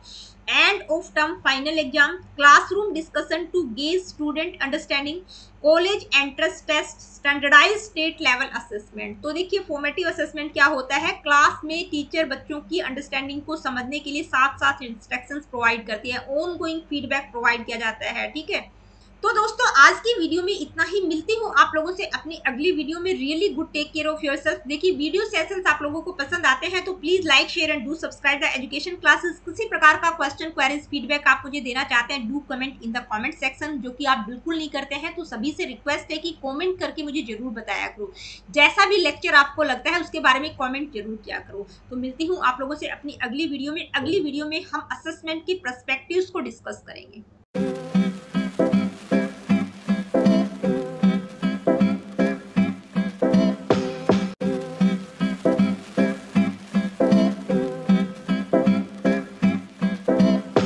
Everyone, welcome back to my YouTube channel. दोस्तों कैसे हैं आप सब? उम्मीद करती हूँ बहुत बढ़िया होंगे, मजे में होंगे। मैं भी बिल्कुल बढ़िया हूँ। तो जैसा कि आप सभी जानते हैं हमने एक पेडागोजी सीरीज स्टार्ट की थी, और ये जो पेडागोजी सीरीज है न केवल DSSB PRT वाले बच्चों के लिए है, बल्कि जो स्टूडेंट्स BEd MAd एजुकेशन में नेट का प्रिपरेशन कर रहे हैं, इसके अलावा CTET HTET या किसी अदर स्टेट के टेट के लिए प्रिपरेशन कर रहे हैं, या किसी भी टीचिंग एग्जाम चाहे NVS KVS या किसी अदर टीचिंग एग्जाम की तैयारी कर रहे हैं, उन सब बच्चों के लिए पेडागोजी सीरीज बहुत ज़्यादा हेल्पफुल है। और आप सभी जानते हैं हमने इवैल्यूएशन का टॉपिक स्टार्ट किया था। पिछली वीडियो में हमने इवैल्यूएशन के प्रिंसिपल्स, लेवल्स और लिमिटेशंस को डिस्कस किया था। इवैल्यूएशन से रिलेटेड 5-6 वीडियोस मैं बना चुकी हूँ। इवैल्यूएशन, मेजरमेंट एंड असेसमेंट की एक प्लेलिस्ट आपको मिल जाएगी, वहां पर आप चेक कर सकते हैं। ठीक है, आज की इस वीडियो में हम बात करेंगे tools and techniques of evaluation. साथ ही यहाँ पर आप लोगों को बता दूं कि जो टूल्स और टेक्निक्स इवैल्यूएशन के लिए यूज किए जाते हैं, वही टूल्स और टेक्निक्स असेसमेंट के लिए भी यूज किए जाते हैं। तो ये असेसमेंट और इवैल्यूएशन दोनों के टूल्स और टेक्निक्स हैं। ठीक है, तो चलिए स्टार्ट करते हैं आज की इस वीडियो को, tools and techniques of evaluation and assessment. देखिए इवैल्यूएशन क्या होता है हम कर चुके हैं, पढ़ चुके हैं, आप लोगों को समझ भी आ गया होगा। असेसमेंट का टॉपिक मैंने करवाया नहीं है, लेकिन ये टॉपिक क्या है, tools and techniques of evaluation and assessment. तो असेसमेंट होता क्या है, यहाँ पर मैं आप लोगों को सिर्फ रफली बता रही हूँ। असेसमेंट का मतलब क्या होता है, बच्चे की इंप्रूवमेंट को जानना, कि भाई बच्चा किस तरह से प्रोग्रेस कर रहा है उसको जानने की कोशिश करना, उसको कोई दिक्कत परेशानी तो नहीं है, अगर कोई प्रॉब्लम उसको है तो उसको शॉर्ट आउट करना, बच्चे में इंप्रूवमेंट लेकर आना, इसी को हम क्या कहते हैं, असेसमेंट। डिटेल वीडियोस मैं आगे आप लोगों के लिए लेकर आऊंगी। इवैल्यूएशन क्या होता है, बच्चे की मतलब ऑल ओवर ग्रोथ के बारे में, बच्चे ने क्या सीखा उसके बारे में जजमेंट हम प्रोवाइड करते हैं। ठीक है, कि भाई बच्चे की लर्निंग परफॉर्मेंस क्या है उसके बारे में जजमेंट देना है। तो देखिए आज का हमारा टॉपिक क्या है, tools and techniques of evaluation and assessment. यानी कि जब आप असेसमेंट करते हैं, इवैल्यूएशन करते हैं, तो डिफरेंट टाइप्स के टूल्स और टेक्निक्स का आप प्रयोग कर सकते हैं। बहुत तरह के टूल्स और टेक्निक्स होते हैं इवैल्यूएशन और असेसमेंट के लिए, लेकिन आज की इस वीडियो में हम कुछ इंपॉर्टेंट, कुछ कॉमन टूल्स और टेक्निक्स को डिस्कस करेंगे। अब बात आती है कि ये जो टूल्स और टेक्निक्स है किस लिए डिजाइन किए जाते हैं, यानी कि एजुकेशन में जब हम इवैल्यूएशन करते हैं तो इनका क्या काम आ गया, तो किस लिए इनको डिजाइन किया जाता है, ताकि लर्निंग, टीचिंग और करिकुलम इफेक्टिवनेस बनी रहे। भाई टीचिंग को असेस करने के लिए, लर्निंग को असेस करने के लिए, करिकुलम की इफेक्टिवनेस बनी रहे। तो इनके जो डिफरेंट एस्पेक्ट्स हैं उनको असेस करने के लिए टूल्स और टेक्निक्स बनाए गए हैं। और ये जो टूल्स और टेक्निक्स है ये टीचर्स और एजुकेटर्स की हेल्प करते हैं, ताकि जो है इन सब एस्पेक्ट्स के बारे में, टीचिंग के बारे में, लर्निंग के बारे में, करिकुलम इफेक्टिवनेस के बारे में डेटा गैदर कर सके। और जो भी डेटा वो इकट्ठा करते हैं उसके आधार पर स्टूडेंट्स की प्रोग्रेस क्या रहेगी, भी बच्चा किस तरह से आगे प्रोग्रेस कर सकता है, कहाँ पर वो मतलब कहाँ पर उसको प्रॉब्लम हो रही है। ठीक है, इंस्ट्रक्शनल स्ट्रेटेजीज को बनाने में और ऑल ओवर प्रोग्राम की इफेक्टिवनेस बनी रहे उसके बारे में एक इन्फॉर्म्ड डिसीजन प्रोवाइड करते हैं, उसके बारे में आप डिसीजन ले सकते हैं। जो भी एजुकेटर्स होते हैं वो इस टूल्स और टेक्निक से जो डाटा गैदर किया गया है उसके आधार पर भाई जो भी स्टूडेंट प्रोग्रेस है, इंस्ट्रक्शनल स्ट्रेटेजीज क्या रहेंगी, ऑल ओवर प्रोग्राम को किस तरह से इफेक्टिव बनाया जा सकता है, उसके बारे में डिसीजन लिया जा सकता है। तो आज के इस वीडियो में हम इवैल्यूएशन और असेसमेंट के कुछ कॉमन टूल्स और टेक्निक्स को डिस्कस करेंगे, यानी कि वो टूल्स और टेक्निक्स रहेंगे जो कि कॉमनली यूज किए जाते हैं। ठीक है, तो टूल्स डिफरेंट होते हैं, टेक्निक्स डिफरेंट होती है। टूल्स की अगर हम बात करें तो आज की इस वीडियो में ये सारे टूल्स हम वन बाय वन समझेंगे कि भाई जो चेकलिस्ट है वो क्या होती है, इसका क्या काम होता है, किस तरह से आप इसको यूज करेंगे इवैल्यूएशन करते टाइम। ठीक है, checklist, rating scale, questionnaire, inventory, schedule, anecdotal record, cumulative record, test और पोर्टफोलियो। टेक्निक्स की अगर हम बात करें तो observation, interview, case study, sociometry, projective techniques, examination, assignment, ये सारी टेक्निक्स रहेंगी। तो ये सारे टूल्स और टेक्निक्स हम वन बाय वन डिस्कस करेंगे।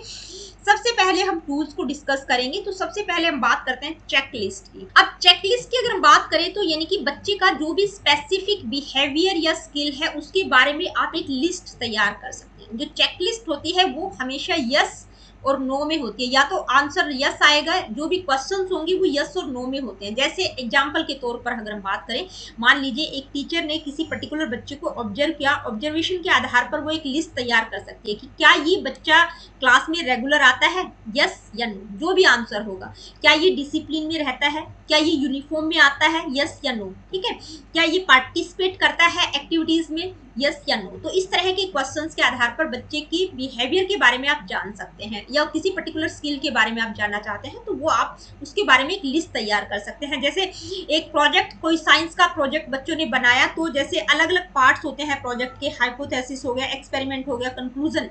तो आप बच्चे ने हाइपोथेसिस बनाया है, यस या नो। बच्चे ने एक्सपेरिमेंट वाला पार्ट किया है, यस या नो। कंक्लूजन उसने लिखा है, यस या नो। ठीक है, उसके आधार पर वो मार्क्स भी डिसाइड कर सकती है। तो चेकलिस्ट हमेशा यस और नो में होती है। नेक्स्ट टूल है रेटिंग स्केल। देखिए रेटिंग स्केल में क्या होता है, किसी को रेट करना, ठीक है, रेट देना।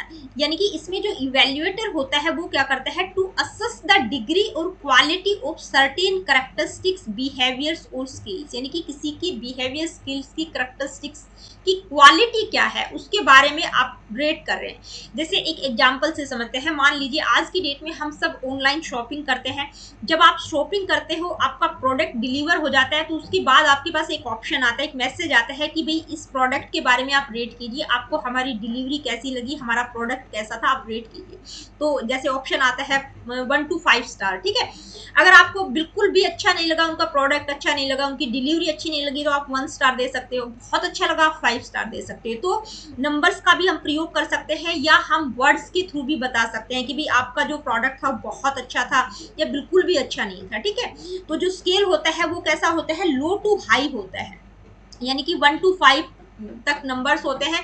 अगर आपको अच्छा लगा तो आप 5 स्टार दे सकते हैं, आपको बिल्कुल अच्छा नहीं लगा तो आप 1 स्टार भी दे सकते हैं, 2 स्टार भी दे सकते हैं। अब जैसे एक टीचर है, वो बच्चों का क्लास पार्टिसिपेशन को इवेल्युएट करना चाहती है कि भाई क्लास में उनका पार्टिसिपेशन कैसा है। अगर वो रेयरली पार्टिसिपेट करते हैं तो आप उसको 1 दे देंगे, 1 स्टार दे सकते हैं। ठीक है, अगर वो कंसिस्टेंटली पार्टिसिपेट कर रहा है तो आप उसको 5 भी दे सकते हैं। यानी कि आप रेट कर रहे हैं कि भाई उसका किस तरह का पार्टिसिपेशन है, अच्छा है, बहुत अच्छा है तो आप 5 दे देंगे, कम है, बहुत कम है तो आप 1 भी दे देंगे।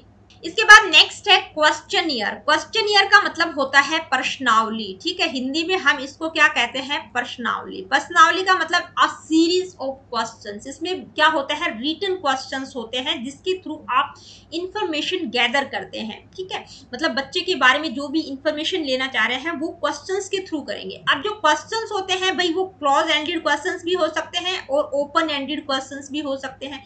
दोनों तरह के क्वेश्चंस आप इंक्लूड कर सकते हैं प्रश्नावली के अंतर्गत।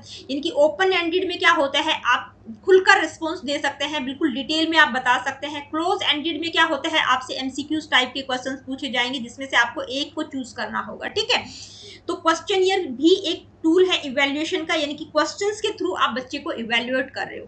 नेक्स्ट टूल है इन्वेंट्री। इन्वेंट्री का मतलब होता है अनुसूची, यानी कि आप इन्वेंट्री बना सकते हैं, एक सूची तैयार कर सकते हैं। ये क्या करती है, कॉम्प्रिहेंसिव इंफॉर्मेशन प्रोवाइड करती है कि भी बच्चे का एटीट्यूड, बिहेवियर, स्किल्स और नॉलेज क्या है, ठीक है, उनके बारे में आप एक लिस्ट, एक सूची तैयार कर सकते हैं कि भाई बच्चे का बिहेवियर क्या है, एटीट्यूड, उसकी स्किल्स क्या क्या है। जैसे लर्निंग स्टाइल इन्वेंट्री अगर आपको बनानी है तो बच्चा किस तरह से, कौन सी मेथड से बहुत अच्छे से सीखता है, विजुअल मेथड्स के द्वारा वो अच्छे से सीखता है, ऑडिटरी या काइनेस्थेटिक मेथड्स के द्वारा बहुत अच्छे से वो सीखता है। तो एक पूरी की पूरी क्या बनाएंगे, एक इन्वेंट्री बना सकते हैं। अब बिजनेस के फील्ड में भी, यानी कि जो बिजनेसमैन है, कैंटीन वैंटीन में जो काम चलता है, तो वहां पर भी एक इन्वेंट्री तैयार की जाती है, एक लिस्ट बनाई जाती है, एक सूची तैयार की जाती है कि भाई स्टॉक में कितना सामान है, कितना आउट हो गया, रॉ मटेरियल कितना था, ठीक है, कितने की सेल हुई, कितना हमने खरीदा, कितना श्रिंकेज हो गया, तो वो सारी की सारी एक सूची तैयार की जाती है, एक इन्वेंट्री बनाई जाती है। तो इवैल्यूएशन एजुकेशन के फील्ड में जब आप इवैल्यूएट करते हैं बच्चे को, तो वहां पर बच्चे की पूरी डिटेल बना सकते हैं, एक सूची तैयार कर सकते हैं। नेक्स्ट टूल है शेड्यूल। देखिए शेड्यूल क्या होता है, शेड्यूल का मतलब आपने एक प्रॉपर शेड्यूल बनाया है। जैसे अगर हम इंटरव्यू लेते हैं किसी का, तो उसका एक प्रॉपर शेड्यूल बनाते हैं, ठीक है, कि बच्चे से किस तरह से क्वेश्चंस पूछेंगे, ठीक है, इस टॉपिक से रिलेटेड कितने क्वेश्चंस रहेंगे, दूसरे टॉपिक से रिलेटेड कितने क्वेश्चंस रहेंगे, तो उसका पूरा का पूरा शेड्यूल रहता है।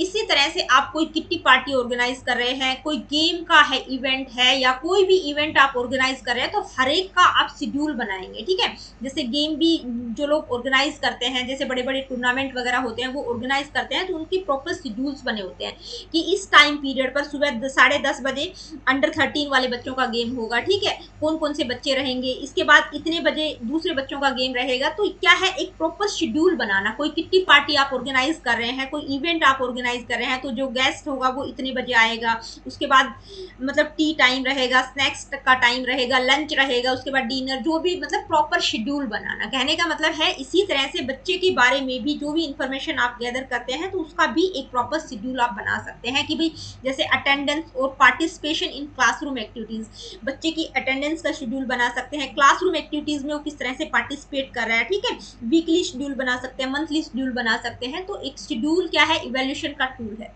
इसके बाद नेक्स्ट टूल है एनेक्डोटल रिकॉर्ड। देखिए एनेक्डोटल रिकॉर्ड क्या होता है, यानी कि anecdotal record is a narrative account of a specific incident और behaviour observed by the teacher. यानी कि कोई भी टीचर है, किसी बच्चे को ऑब्जर्व करी है, कोई स्पेसिफिक इंसिडेंट, चाहे उसकी फैमिली से रिलेटेड हो या स्कूल में उसके साथ कोई घटना घटित हुई हो या कोई स्पेसिफिक उसका बिहेवियर हो, उसको जब टीचर ऑब्जर्व करके अपना एक रिकॉर्ड बना के रखती है, तो उसको हम कहते हैं एनेक्डोटल रिकॉर्ड। यानी कि एक स्पेसिफिक इंसिडेंट उसमें रहता है कि भी बच्चे के साथ ये स्पेसिफिक इंसिडेंट हुआ था या उसका ये स्पेसिफिक बिहेवियर है, उसका रिकॉर्ड जो होता है उसको हम कहते हैं एनेक्डोटल रिकॉर्ड। जैसे एग्जाम्पल की अगर हम बात करें, तो मान लीजिए एक बच्चा है, उसको क्या दिया गया, मान लीजिए एक चैलेंजिंग ग्रुप प्रोजेक्ट दिया गया, तो उस दौरान टीचर ऑब्जर्व करती है कि भाई बच्चे को जो प्रोजेक्ट दिया गया था वो बहुत चैलेंजिंग था, और किस तरह से उसने कॉन्फ्लिक्ट, जो भी कॉन्फ्लिक्ट उसको उस टाइम पर हुआ, और जो भी कोलैबोरेशन को किस तरह से उसने हैंडल किया, वो जो इंसिडेंट है उसको वो डिटेल में लिख देगी, ठीक है। वो क्या है, एनेक्डोटल रिकॉर्ड, यानी कि बच्चे का स्पेसिफिक इंसिडेंट या कोई भी स्पेसिफिक बिहेवियर का रिकॉर्ड। इसके बाद बात करेंगे क्यूमुलेटिव रिकॉर्ड की। तो देखिए क्यूमुलेटिव रिकॉर्ड और एनेक्डोटल रिकॉर्ड दोनों डिफरेंट होते हैं, बहुत बार बच्चे इन दोनों में पजल हो जाते हैं। तो एनेक्डोटल रिकॉर्ड जो होता है वो किसी स्पेसिफिक इंसिडेंट या किसी स्पेसिफिक बिहेवियर के बारे में होता है,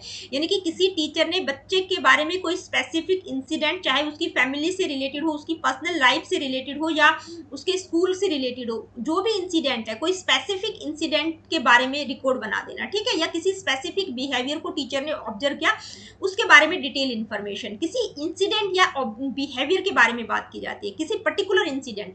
लेकिन जो क्यूमुलेटिव रिकॉर्ड होता है वो कॉम्प्रिहेंसिव रिकॉर्ड होता है, यानी कि किसी भी स्टूडेंट की एकेडमिक परफॉर्मेंस, बिहेवियर और कोई दूसरी रेलिवेंट इंफॉर्मेशन होती है उसके बारे में कॉम्प्रिहेंसिव, एक होलिस्टिक व्यू प्रोवाइड करता है। मान लीजिए एक बच्चा फर्स्ट क्लास से लेकर 12th तक एक ही स्कूल में पढ़ता है, तो उसका जो क्यूमुलेटिव रिकॉर्ड होगा वो कॉम्प्रिहेंसिव होगा, मतलब सारी की सारी डिटेल स्कूल से आपको बच्चे के बारे में मिल जाएंगी कि भाई वो बच्चा कैसा था, उसके ग्रेड्स, अटेंडेंस, डिसिप्लिन, कोई उसने गलत काम तो नहीं किया, एक्स्ट्रा करिकुलर एक्टिविटीज में वो कैसा था, पूरी की पूरी डिटेल इंफॉर्मेशन, यानी कि एकेडमिक कैरियर के दौरान, एजुकेशन कैरियर के दौरान उसने क्या क्या किया, यानी कि जब भी वो स्कूल में था उसका पूरा का पूरा रिकॉर्ड, फर्स्ट क्लास से लेकर 12th तक का पूरा रिकॉर्ड होता है क्यूमुलेटिव रिकॉर्ड में।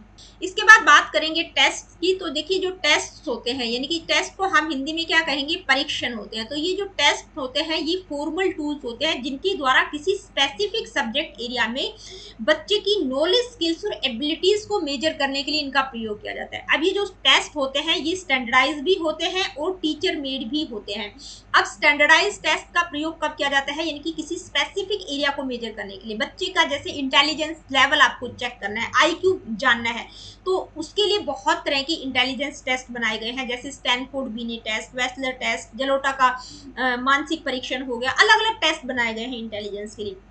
पर्सनैलिटी के लिए अलग टेस्ट बनाए गए हैं, जैसे रोसा का स्याही धब्बा परीक्षण हो गया, ठीक है, इंक ब्लॉट टेस्ट हो गया, और थीमेटिक एप्रिशिएशन टेस्ट हो गया, अचीवमेंट से रिलेटेड अलग टेस्ट बनाए गए हैं। तो ये सारे क्या है, स्टैंडर्डाइज हैं, जो कि स्पेसिफिक सब्जेक्ट एरिया को मेजर करते हैं कि भाई बच्चे का आईक्यू जानना है, बच्चे की पर्सनैलिटी के बारे में जानना है, अचीवमेंट के बारे में जानना है।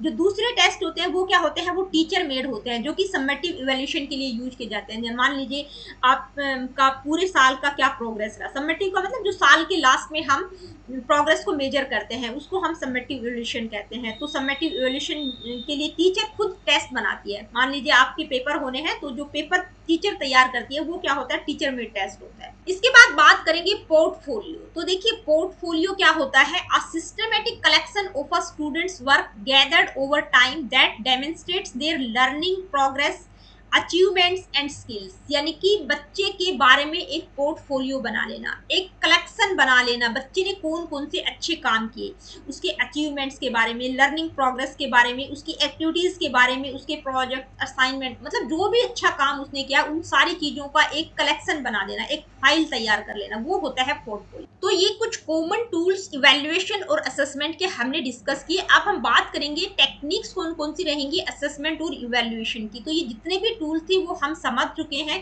फिर भी कोई किसी प्रकार का क्वेश्चन आपका हो तो आप मुझे कमेंट करके बता सकते हैं।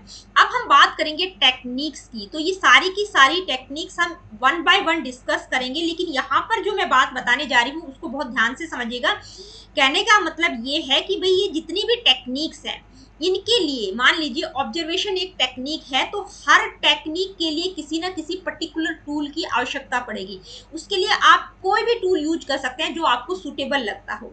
मान लीजिए जैसे ऑब्जर्वेशन है, ऑब्जर्वेशन क्या है, एक टेक्निक है कि टीचर बच्चों को ऑब्जर्व कर रही है। आप ऑब्जर्व करने के भी अलग अलग तरीके हैं। आप बहुत टाइम से टीचर जो है एक पर्टिकुलर बच्चे को ऑब्जर्व कर रही है, उसने देखा कि भाई ये बच्चा रेगुलर आता है, डिसिप्लिन में रहता है, पंक्चुअल रहता है कि नहीं, क्लासरूम एक्टिविटीज में पार्टिसिपेट करता है कि नहीं, क्वेश्चंस का आंसर देता है कि नहीं। तो टीचर ने ऑब्जर्व किया, उस बच्चे के बिहेवियर को वो ऑब्जर्व कर रही है, लेकिन उस रिकॉर्ड को रखने के लिए किसी पर्टिकुलर टूल की आवश्यकता पड़ेगी। भाई वो रिकॉर्ड भी तो बनाएगी, ऑब्जर्व करके वो अपने तक सीमित नहीं रख सकती, उसको आगे भी दिखाना होगा, ठीक है। तो उन्होंने जो भी ऑब्जर्व किया है उसके लिए वो क्या करेगी, किसी न किसी टूल का सहारा लेगी। तो ये जितनी भी टेक्निक्स हम डिस्कस करेंगे, इन टेक्निक्स के लिए किसी ना किसी पर्टिकुलर टूल की आवश्यकता पड़ेगी। बिना टूल के ये जो टेक्निक्स है वो यूजलेस है, अधूरी है, ठीक है। कहने का मतलब ये है, अब टीचर जब ऑब्जर्व कर रही है, मान लीजिए किसी पर्टिकुलर बच्चे के व्यवहार को उन्होंने ऑब्जर्व किया, तो उसके लिए वो कौन सा टूल यूज कर सकती है, भाई वो चेकलिस्ट बना सकती है, रेटिंग स्केल का प्रयोग कर सकती है, रेट दे सकती है बच्चे के व्यवहार के बारे में कि भाई वो जैसे क्लासरूम एक्टिविटीज में रेयरली पार्टिसिपेट करता है या कंसिस्टेंटली पार्टिसिपेट करता है। इसके अलावा वो चेकलिस्ट बना सकती है, यानी कि यस और नो वाले क्वेश्चंस वो ले सकती है कि बच्चा क्लास में डेली आता है, पंक्चुअल है, यस और नो, डिसिप्लिन में रहता है, क्लासरूम एक्टिविटीज में पार्टिसिपेट करता है, यस और नो। चेकलिस्ट का प्रयोग कर सकती है। किसी पर्टिकुलर इंसिडेंट को टीचर ने रिकॉर्ड किया, ऑब्जर्व किया, उसके लिए वो एनेक्डोटल रिकॉर्ड का भी सहारा ले सकती है। तो कहने का मतलब है कि भाई ये जितनी भी टेक्निक्स हम डिस्कस करेंगे उनके लिए किसी ना किसी पर्टिकुलर टूल की आवश्यकता पड़ेगी। बिना टूल के ये जो टेक्निक्स है वो यूजलेस है, अधूरी है। इसके बाद बात करेंगे इंटरव्यू। तो इंटरव्यू क्या है, इंटरव्यू एक ऐसी टेक्निक होती है जिसमें जो इवैल्यूएटर होता है वो क्या करता है, जो भी सब्जेक्ट है उसके एक्सपीरियंसेस, थॉट्स, फीलिंग को जानने के लिए इंफॉर्मेशन गैदर करता है। तो बहुत तरह के क्वेश्चंस वो सामने वाले से, सब्जेक्ट से पूछता है। भाई जो भी इंटरव्यू दे रहा है उससे बहुत तरह के क्वेश्चंस पूछता है। अब जो इंटरव्यू होता है वो स्ट्रक्चर्ड भी हो सकता है, अनस्ट्रक्चर्ड भी हो सकता है, सेमी स्ट्रक्चर्ड भी हो सकता है। स्ट्रक्चर्ड का मतलब भाई पहले से प्री प्लान्ड क्वेश्चंस होते हैं उसमें, कि टीचर जो है ये क्वेश्चंस बच्चे से पूछेगा। जो अनस्ट्रक्चर्ड होता है उसमें टीचर रैंडमली बच्चे से कोई भी क्वेश्चन पूछ सकता है। सेमी स्ट्रक्चर्ड में क्या होता है, कुछ प्री डिसाइडेड क्वेश्चंस होते हैं, कुछ रैंडमली वो क्वेश्चन पूछ लेता है। अब इंटरव्यू क्या है, एक टेक्निक है, इवैल्यूएशन की एक टेक्निक है। भाई टीचर ने बच्चों को इवैल्यूएट किया, उनका इंटरव्यू लिया, बहुत तरह के क्वेश्चंस पूछे, बहुत तरह की इंफॉर्मेशन गैदर की। अब उसका रिकॉर्ड बनाने के लिए टीचर क्या करेगी, किसी पर्टिकुलर टूल का यूज करेगी। उसके लिए वो इन्वेंट्री बना सकती है, एक अनुसूची तैयार कर सकती है, या एक क्वेश्चनियर के थ्रू पूरा का पूरा रिकॉर्ड रख सकती है कि भाई बच्चों ने क्वेश्चनियर बना सकती है, बच्चों ने एमसीक्यूज जो भी थे या जो ओपन एंडेड क्वेश्चन थे, इनका आंसर कितने क्वेश्चन सही थे, कितने गलत थे। तो एक क्वेश्चनियर के थ्रू या एक इन्वेंट्री के थ्रू वो पूरा का पूरा रिकॉर्ड रख सकती है। इसके बाद बात करेंगे केस स्टडी। तो देखिए केस स्टडी क्या होती है। केस स्टडी एक ऐसी टेक्निक होती है जिसमें किसी भी ग्रुप, इंडिविजुअल या सिचुएशन की डेप्थ में एग्जामिनेशन की जाती है। मतलब चीज़ों को बिल्कुल डिटेल में जानने की कोशिश की जाती है। भाई कोई बच्चा है, कोई इंडिविजुअल है, उसको कोई कॉम्प्लेक्स इशू है, कोई लर्निंग डिसेबिलिटी है, या कोई लंबी बीमारी है, या पढ़ने में कोई दिक्कत आ रही है, तो उसके बारे में डिटेल उसकी मतलब पूरी की पूरी हिस्ट्री को जानना, ठीक है, कि बच्चे को कहाँ कहाँ क्या क्या प्रॉब्लम रही है। तो वो क्या है, वो केस स्टडी होती है। जो भी कॉम्प्लेक्स इश्यूज होती है उसके बारे में क्वालिटेटिव डाटा इकट्ठा करना। अब टीचर ने क्या किया, भाई बच्चे के बारे में बहुत तरह का डाटा इकट्ठा कर लिया, लेकिन उसको रिकॉर्ड में रखने के लिए वो क्या करेगी, क्या बनाएगी। केस स्टडी तो उसने कर ली है, उसकी पूरी की पूरी हिस्ट्री उन्होंने जान ली है, लेकिन रिकॉर्ड भी तो रखना पड़ेगा। तो उसके लिए वो किसी न किसी टूल का प्रयोग करेगी। तो वो क्या कर सकती है, क्यूमुलेटिव रिकॉर्ड बना सकती है, एनेक्डोटल रिकॉर्ड बना सकती है, टेस्ट का प्रयोग कर सकती है, मतलब अलग अलग टाइप के टूल्स का प्रयोग कर सकती है, जो भी उसको सही लगे। इसके बाद बात करेंगे सोशियोमेट्री। देखिए सोशियोमेट्री का मतलब होता है समाज मितीय, यानी कि सोशियोमेट्री एक ऐसी टेक्निक होती है जो कि सोशल रिलेशनशिप को मेजर करने के लिए यूज की जाती है, कि ग्रुप डायनेमिक्स, बच्चे का क्लासरूम में दूसरे बच्चों के साथ किस तरह का व्यवहार है, सोशल मतलब रिलेशनशिप उसकी किस तरह के है, दूसरे बच्चों के साथ वो किस तरह से इंटरेक्ट करता है, क्लास में टीचर के साथ, बच्चों के साथ, आपस में अपने दोस्तों के साथ वो किस तरह से बात कर रहा है, ठीक है, ग्रुप इंटरेक्शन उसका किस तरह का है, अपने दोस्तों के साथ वो किस तरह से व्यवहार करना है, उसको मेजर करने के लिए सोशियोमेट्री टेक्निक का प्रयोग किया जाता है। भाई टीचर लगातार ऑब्जर्व कर रही है उसके सोशल रिलेशनशिप को, कि बच्चों से किस तरह से इंटरेक्ट कर रहा है। तो अब टीचर ने तो ऑब्जर्व कर लिया, लेकिन उस रिकॉर्ड को रखने के लिए, कि भाई उसकी जो भी सोशल रिलेशनशिप है उसका एक ना रिकॉर्ड बनाने के लिए वो क्या करेगी, किसी न किसी टूल का सहारा लेगी। तो कौन सा टूल यूज कर सकती है, सोशियोग्राम का प्रयोग किया जा सकता है। सोशियोग्राम एक ऐसा टूल होता है जो सोशल इंटरेक्शन के बारे में मतलब इंटरप्रेट करने के लिए यूज किया जाता है। एक क्वेश्चनियर बनाया जा सकता है कि भी टीचर ने बच्चे के सोशल रिलेशनशिप से रिलेटेड जितने भी क्वेश्चन थे उन्होंने लिख लिए, अब उनका आंसर किया जा सकता है, तो क्वेश्चनियर का प्रयोग कर सकती है, ठीक है।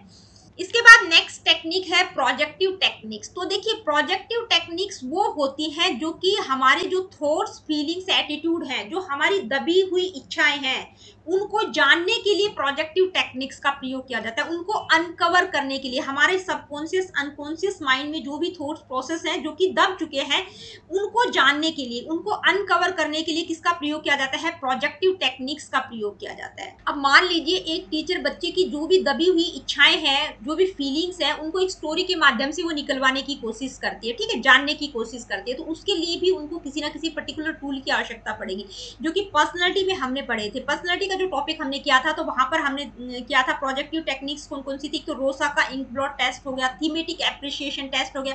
तो ये क्या है, ये टूल्स हैं जो कि प्रोजेक्टिव टेक्निक्स के लिए यूज किए जाते हैं, कि बच्चे की जो दबी हुई इच्छाएं हैं, थॉट्स हैं, फीलिंग्स हैं, उनको अनकवर करने के लिए इन टेस्ट का प्रयोग किया जाता है, इन टूल्स का प्रयोग किया जाता है। इसके बाद बात करेंगे एग्जामिनेशन। तो जो एग्जामिनेशन है वो एक स्ट्रक्चर्ड असेसमेंट होता है बच्चों की नॉलेज, अंडरस्टैंडिंग और स्किल्स क्या है किसी स्पेसिफिक सब्जेक्ट एरिया में, यानी कि बच्चा क्या सीख रहा है, उसकी नॉलेज, अंडरस्टैंडिंग और स्किल्स किसी पर्टिकुलर एरिया में क्या है, उसको मेजर करने के लिए हम एग्जामिनेशन का प्रयोग करते हैं, ठीक है। स्ट्रक्चर्ड असेसमेंट होता है, यानी कि बच्चों का एग्जाम लिया जाता है। अब एग्जामिनेशन के अलग अलग डिफरेंट फॉर्मेट होते हैं, यानी कि रिटन टेस्ट हो गया, ओरल एग्जाम हो गया, प्रैक्टिकल टेस्ट हो गई। ये क्या है, ये अलग अलग फॉर्मेट होते हैं एग्जामिनेशन का। रिटन टेस्ट की अगर बात करें तो वहां पर आप एमसीक्यूज का प्रयोग कर सकते हैं, ऐसे टाइप क्वेश्चंस हो सकते हैं, वन वर्ड क्वेश्चंस का प्रयोग किया जा सकता है। ओरल एग्जाम में आप डेमोन्स्ट्रेशन ले सकते हैं, ठीक है। और प्रैक्टिकल टेस्ट की अगर बात करें तो लैब टेस्ट वगैरह आ जाएंगे इसमें। तो एग्जामिनेशन की अलग अलग फॉर्मेट होते हैं। अब बच्चों को आपने एग्जामिन कर लिया, उनका एग्जाम ले लिया, अब उनका रिकॉर्ड रखने के लिए आप किसी टूल का सहारा लेंगे। तो उसके लिए आप चेकलिस्ट बना सकते हैं, रेटिंग स्केल का प्रयोग कर सकते हैं, ठीक है। ये आप पर डिपेंड करता है कि आपको कौन सा टूल सुटेबल लग रहा है, कि भाई बच्चों को एग्जामिन किया, इसका रिकॉर्ड रखने के लिए अब मैं किस पर्टिकुलर टूल का सहारा लूंगी, ठीक है। इसके बाद नेक्स्ट टेक्निक है असाइनमेंट्स। देखिए असाइनमेंट का मतलब होता है कि भाई किसी स्पेसिफिक प्रॉब्लम, कोई क्वेश्चंस आपने दे दिए, कोई सिनेरियो आपने दे दिया। असाइनमेंट का मतलब होता है कोई ऐसे आपने दे दिया, कोई छोटी सी प्रॉब्लम दे दी, कोई रिपोर्ट बनाने के लिए दे दिया, या कोई प्रेजेंटेशन आपने बच्चों को बनाने के लिए दे दिया। तो प्रोजेक्ट के कंपैरिजन में जो असाइनमेंट होते हैं वो छोटे होते हैं, ठीक है। किसी स्पेसिफिक टॉपिक और किसी स्पेसिफिक स्किल पर उसमें फोकस किया जाता है। अब असाइनमेंट के थ्रू आपने बच्चों को जज कर लिया, ठीक है, चेक कर लिया है, लेकिन असाइनमेंट के थ्रू जो भी आपने चेक किया है उसका रिकॉर्ड रखने के लिए आप किसी टूल का सहारा लेंगे। तो जो भी आपने चेक किया है उसके लिए आप एक चेकलिस्ट बना सकते हैं कि भाई बच्चे ने जो असाइनमेंट में जो भी उसने किया है, कुछ क्वेश्चंस के थ्रू आप उसको चेक कर सकते हैं। उसके बारे में आप रेटिंग दे सकते हैं, रेटिंग स्केल का प्रयोग कर सकते हैं। जो भी असाइनमेंट उन्होंने अच्छा बनाया है, बहुत अच्छा बनाया है, ये बिल्कुल भी अच्छा नहीं बनाया, तो अलग अलग टूल का आप प्रयोग। तो ये इवेल्युएशन और असेसमेंट की कुछ टेक्निक्स को हमने डिस्कस किया। यहाँ पर दोबारा से आप लोगों को बताना चाहूंगी कि जितनी भी इवेल्युएशन और असेसमेंट की टेक्निक्स हमने डिस्कस की है, हर एक के लिए किसी न किसी पर्टिकुलर टूल का सहारा लेना पड़ेगा। बिना टूल के टेक्निक जो है यूजलेस है, अधूरी है। टूल क्या है, टूल अपने आप में इंडिपेंडेंट है, लेकिन जो टेक्निक्स है वो टूल्स पर डिपेंड है। टेक्निक के लिए आपको टूल का सहारा लेना ही लेना पड़ेगा, ठीक है। अब हम इस टॉपिक से रिलेटेड कुछ इंपॉर्टेंट एमसीक्यूज को डिस्कस करेंगे। Let me see what is the first question. Which of the following evaluation tools is primarily designed to assess the presence or absence of specific criteria in a simple yes or no format? देखिए कौन से evaluation tool का प्रयोग करेंगे presence और absence को describe करने के लिए, यानी कि सिंपली यस और नो फॉर्मेट के लिए हम कौन से टूल का प्रयोग करते हैं? Rating scale, checklist, inventory, cumulative record. तो किसका प्रयोग करते हैं हम यस और नो वाले क्वेश्चंस के लिए? चेकलिस्ट बनाते हैं। Next question, which technique of evaluation is most suitable for analyzing the social relationships within a group of students? यानी कि कौन सी इवेल्युएशन की टेक्निक का प्रयोग किया जाता है सोशल रिलेशनशिप को मेजर करने के लिए? तो सोशल रिलेशनशिप के लिए कौन सी टेक्निक अभी हमने पढ़ी थी? Case study, sociometry, projective techniques या ऑब्जर्वेशन? तो सोशियोमेट्री का हम प्रयोग करते हैं, जस्ट अभी हम पढ़ के आए ही हैं। Next question, what is the main purpose of using an anecdotal record in educational evaluation? देखिए anecdotal record का educational evaluation में main purpose क्या है? To provide a quantitative assessment of student progress, यानी कि quantitative assessment के लिए इसका प्रयोग किया जाता है।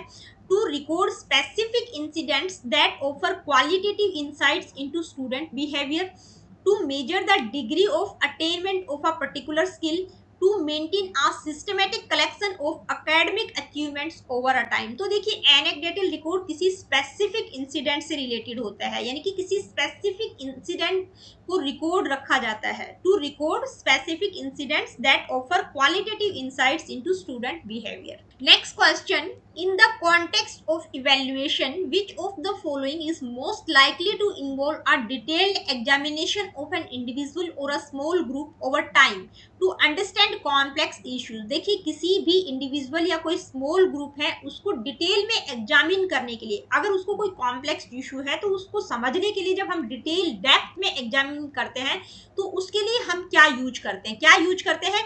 इंटरव्यू, केस स्टडी, ऑब्जर्वेशन या सोशियोमेट्री? तो हम क्या करते हैं? केस स्टडी करते हैं उसकी डिटेल डेप्थ में एग्जामिन करने के लिए।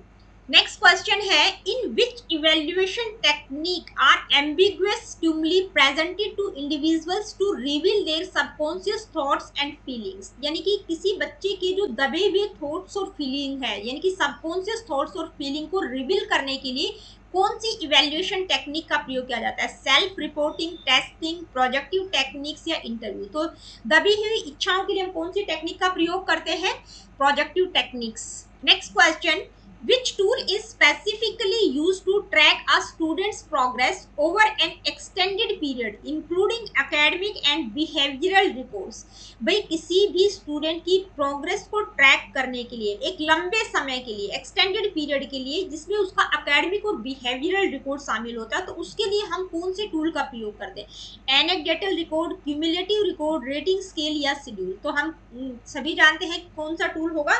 क्यूमुलेटिव रिकॉर्ड, जो कि कॉम्प्रिहेंसिव स्टडी प्रोवाइड करता है बच्चे की एकेडमिक और बिहेवियरल परफॉर्मेंस के बारे में। नेक्स्ट क्वेश्चन क्या है, आइए देखते हैं। The systematic observation of a student in their natural classroom environment to record behaviours as they occur in real time is best categorised as which evaluation technique. यानी कि आप सिस्टमेटिक तरीके से बच्चे को ऑब्जर्व कर रहे हैं, बिल्कुल रियल सेटिंग में, क्लास में बच्चा किस तरह का व्यवहार कर रहा है, उसके व्यवहार को रिकॉर्ड करने के लिए आप कौन सी टेक्निक का प्रयोग करेंगे? टेस्टिंग, सेल्फ रिपोर्टिंग, ऑब्जर्वेशन या केस स्टडी। तो हम ऑब्जर्वेशन का प्रयोग करेंगे भी। नेचुरल सेटिंग में बच्चा को टीचर जो है देख रही है, बार बार उसको ऑब्जर्व कर रही है, ठीक है।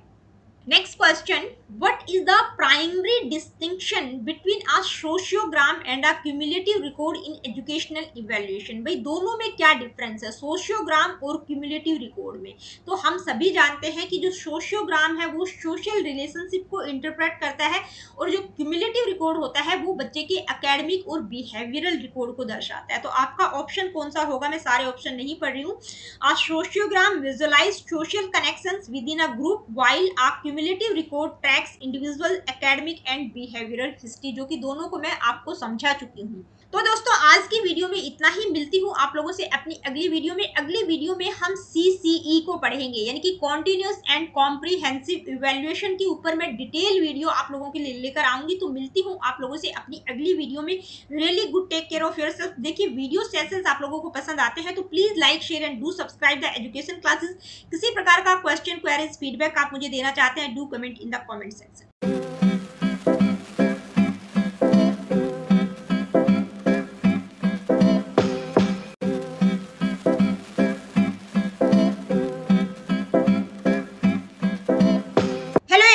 Welcome back to my YouTube channel. दोस्तों कैसे हैं आप सब? उम्मीद करती हूँ बहुत बढ़िया होंगे, मजे में होंगे। मैं भी बिल्कुल बढ़िया हूँ। तो जैसा कि आप सभी जानते हैं हमने एक पेडागोजी सीरीज स्टार्ट की है, और ये जो पेडागोजी सीरीज है न केवल DSSB PRT वाले बच्चों के लिए है, बल्कि जो स्टूडेंट्स BEd MAd एजुकेशन में नेट का प्रिपरेशन कर रहे हैं, इसके अलावा CTET, HTET या किसी अदर स्टेट के टेट के लिए प्रिपरेशन कर रहे हैं, किसी भी टीचिंग एग्जाम चाहे NVS, KVS या किसी अदर टीचिंग एग्जाम की तैयारी कर रहे हैं, उन सब बच्चों के लिए पेडागोजी सीरीज बहुत ज़्यादा हेल्पफुल है। और आप सभी जानते हैं हमने असेसमेंट का टॉपिक स्टार्ट किया था।